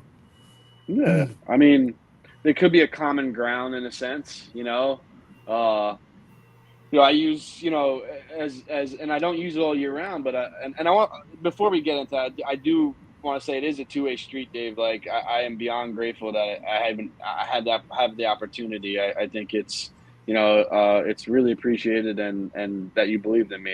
It means a lot. But and I think that there is, if you can kind of hit all spectrums with diet, being variant, not just kind of going down the one road. This is what it is, and that's all I'm giving them. I feel Mhm. like, I use like my, base is a omnivore, Missouri. Give it a good soak and kind of mash it up, and then I add a ton of vegetables. And I have farms over here, late in year, when it's cultivation season, I kind of add that in.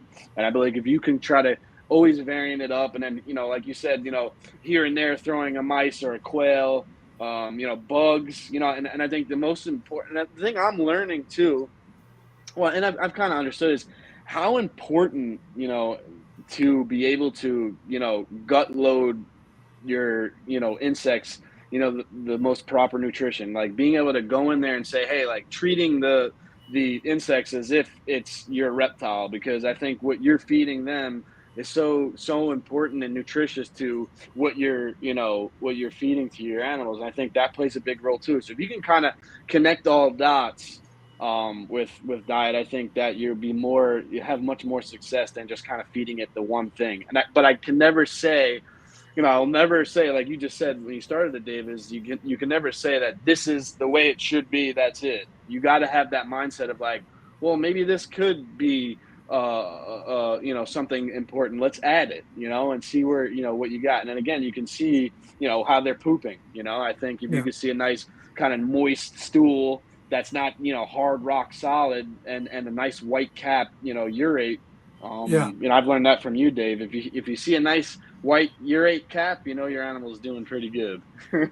Yeah, and like I said, it varies, but you're spot on. It's like vary the diet and do the best you can, and like I said, you know, try to give them the most variety that you can. I mean, I see the bowls of food that you're feeding the some of those animals right out of the garden, and it doesn't get any better Yeah. than that. Yeah, exactly. I think that I love it. So, And I say, like, look at outside. In the wintertime, there's no growth. There's nothing. So I wouldn't bet my bottom dollar they're out there feeding on some type of protein source. Leading up to beginning of spring, into summer, where there's more growth, there's more, blossoming, and I know with Ragusa, I'm sure there's a lot of flower, because every time I see, I always watch, when people take videos, when and the most, time where you see a ton of Ragusa is, during those spring months, because there's a lot of things that go on, and that, they're, every time they see them out there, they're open their mouth and there's a ton of vegetation and flowers and stuff like that. And I think, but they're not just eating that, because then that time passes the blossoming stage of certain, fruits and flowers, and then there's that, just, kind of going into another stage of, more protein, and then there's the hunker down estivation, and then they pop back up, and maybe, their food item is different than it was. I think that if you can variantly do those things, again, I think anybody watching here, you Dave, you Alex, that you see that animals are feeding on different things different times a year. It's not strategically just one thing. They got to survive.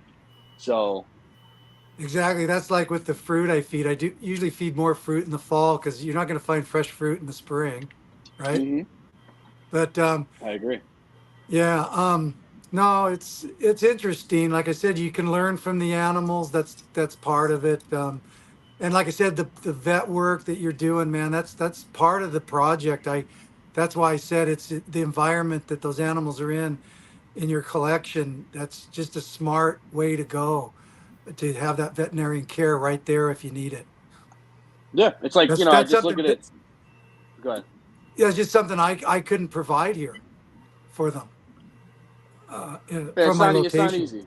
Yeah, No. it's not easy. But I just look at So zoos. Zoos are doing the same thing. I believe that, it's no, I kind of wish zoos and private sector can be a little more friendly, and I think, I mean, I know it, there is, compatibility there, but I just, sometimes I wish it was more, reciprocated both ways. I think we could play such a huge role together. yeah. Um, I don't know how long we're going to be on, but I do want to mention that um, I'm going to be down in Anaheim in July at the Reptile Super Show. So that's kind of going to be my retirement party.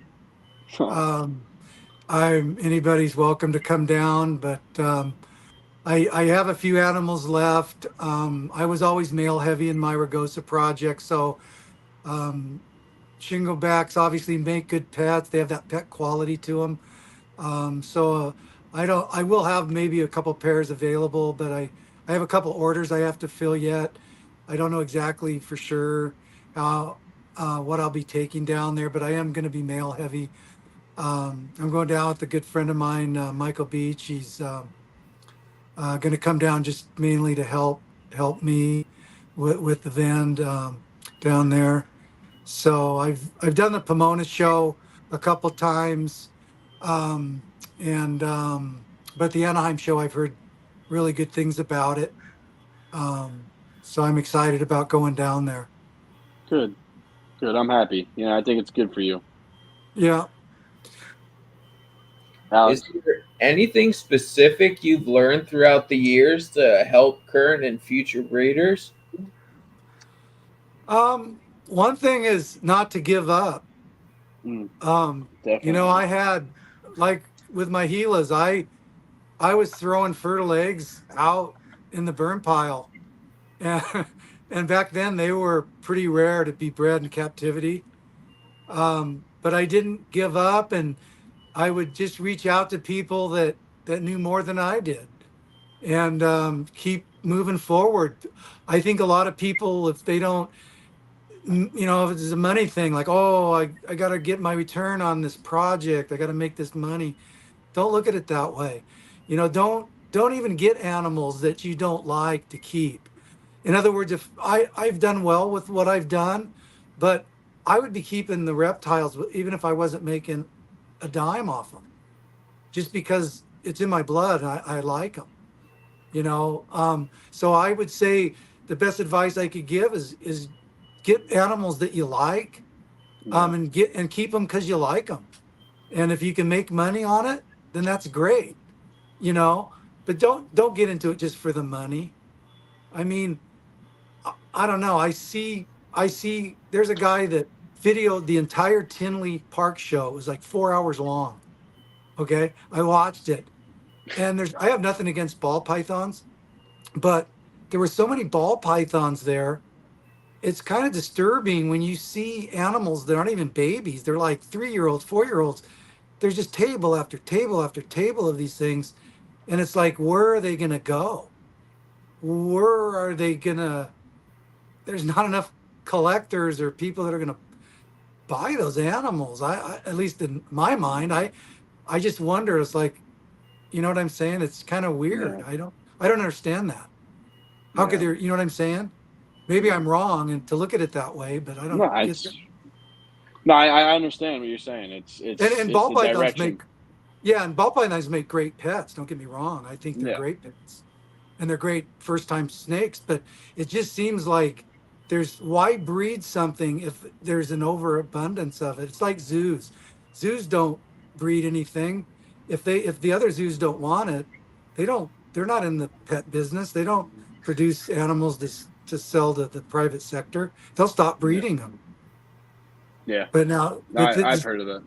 yeah, and it's different with the lizards that I'm producing because they've been kind of hard to obtain, and but now that's changed, and so they're going to be available for people in the future now, Yeah, great animals too, for and sure. and and they don't have a lot of babies. You're looking at I've had triplets, I think 3 or 4 different times, but that's kind of rare. It's usually two born, Yeah. so they'll always be and they live forever, and they're going to be around a while. It's much, and Um, I feel like it's they're all around. They don't produce a lot. They're great pets. They're really easy to take care of, and it's like it's a slow pace. It's like you don't have to worry about a whole market standpoint. Like, is it going to get saturated? Is this? There's a very slow kind of pace to them. Easy, and they're just all around to work with. I think all the Taliqua, for sure. I think that they're great pets. They're amazing. yeah. So Alex, you have any like other questions or closing questions or? Uh, that's I had. about it. The only other thing, really, is there anything any species you regret selling? Well, um, not really. Like I said, I always had this focus on one species, and I really got it out of my system. I'd worked with something for at least 10 years and just really breed a lot of it.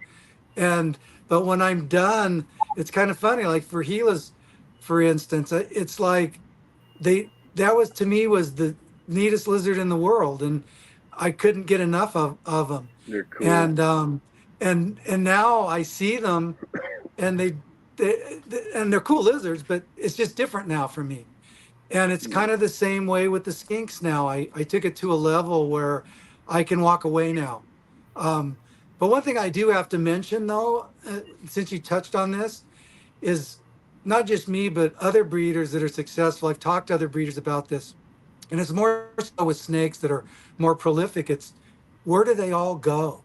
I mean, I produced a fair number of diamond pythons, and there's just I don't see them advertised that much. It makes me wonder, well, what happened to them all.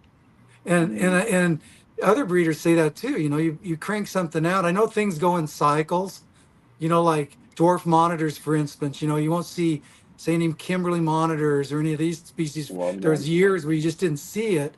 Then all of a sudden, I don't know, people stop breeding them or whatever. But then all of a sudden, you see a rise in them, and then a Mm. fall and a rise. But people have to understand that some animals, once they're gone, they're gone.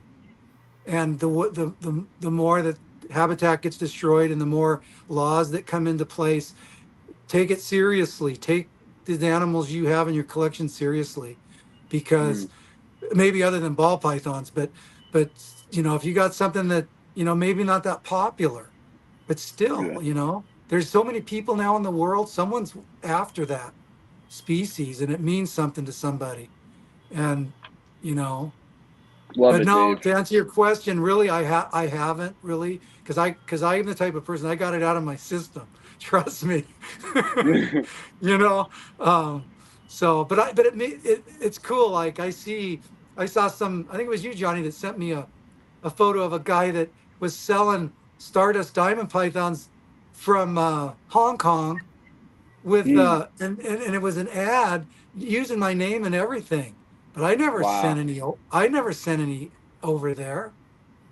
So Wow. so they That's got over there interesting. somehow. Yeah. Yeah. That's a And what's weird well. about it is, yeah, the ad was almost copied word for word from another guy that had posted them. So it was just kind of weird. Also, maybe a little But history kind of continued, right? well, yeah. But no, it's time for me to move on. I'm looking forward to traveling, and I like I said, I don't have that many animals left. I've it's my workload's really reduced. I'm really enjoying it, and I wanna, and I know if I ever need to get something, I know where to go. And You know? I agree. Like that's what I always talk about, Alex. You know, me and Dave always have tons of conversations. I always say, "Hey, you're gonna go out and do your thing and go travel, and I'm telling you, you're gonna come back."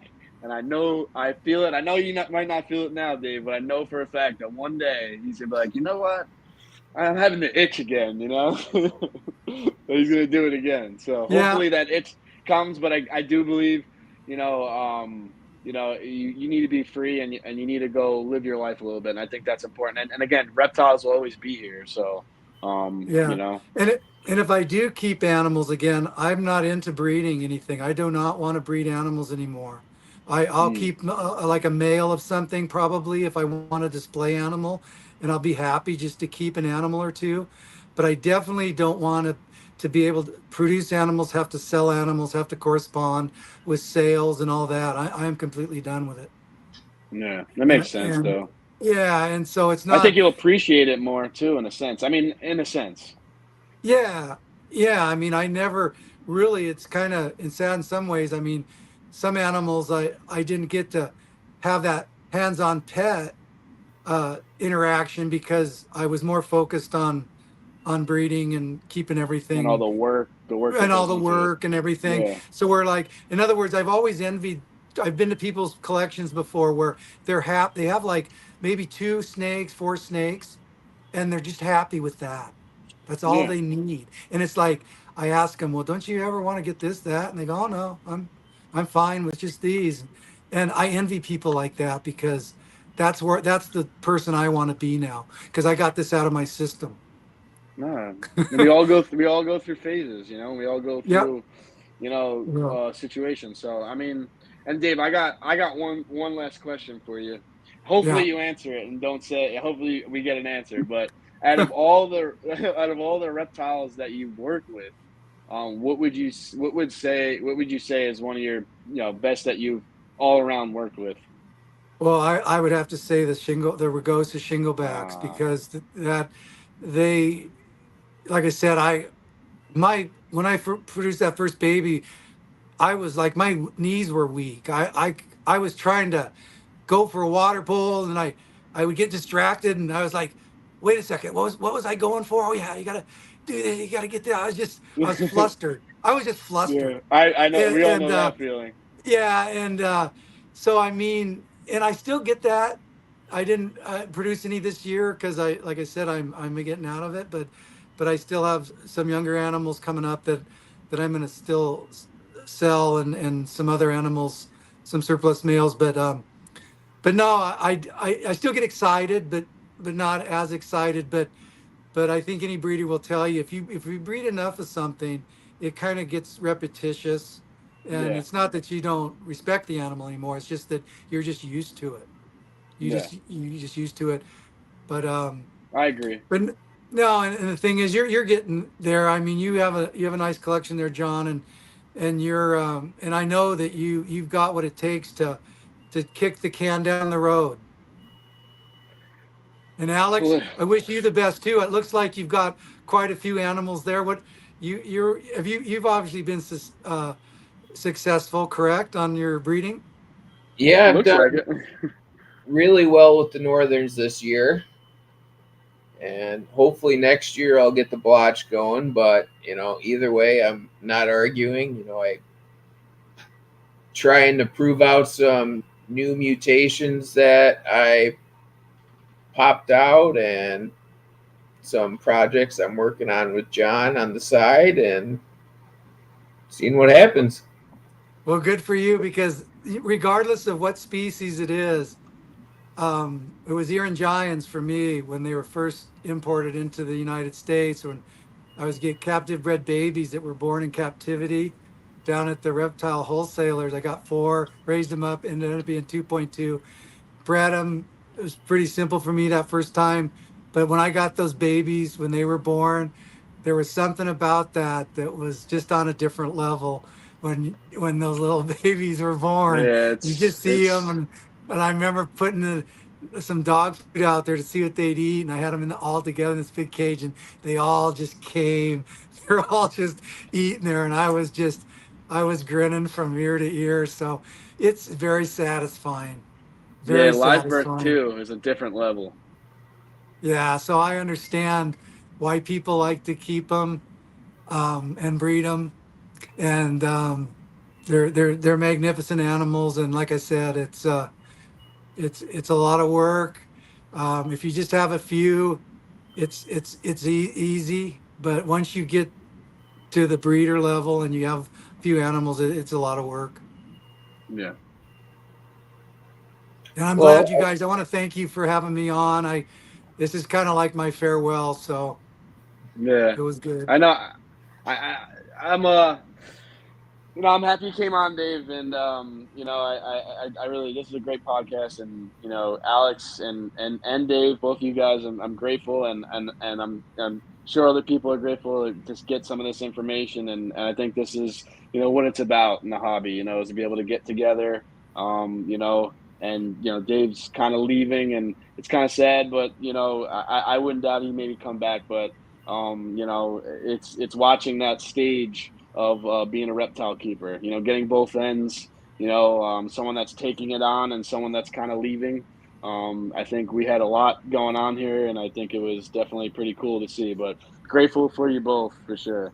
You know. Well, I'll always enjoy the reptiles. I mean, I'm going to enjoy seeing them in the wild. I'm going to enjoy traveling and seeing them in the wild. And like a lot of old herpers, they get into photography and things like that. And you know, like on my property, I've got boards out, and I'm getting kind of reverting back. I mean, I enjoy going out and flipping a board and seeing the snakes under the board, Yeah. and then not seeing them in captivity. It's kind of Yeah. hard maybe for you guys to understand, but I know for me, unless I was if I was able to keep things outdoors, then it might be different. But I want to I just want to see things in their natural habitats. No. I you know, I like that. I think it's, you know, everyone does everything different, and you go through your phases and stages, and you know, it's good that way. So, but it was great talking to you All right. guys. Yeah. I thought Well, it was great. so what do I have to do to check off here? Just Do Oh, the you Walter White, man. Go missing. what? Get your hat. I said, there you go. Do the Walter White. Put the hat on and get out of here. Remember the name. thank you again. All You right, have a Yeah. See guys. great you one. guys. Take care and good luck with your projects.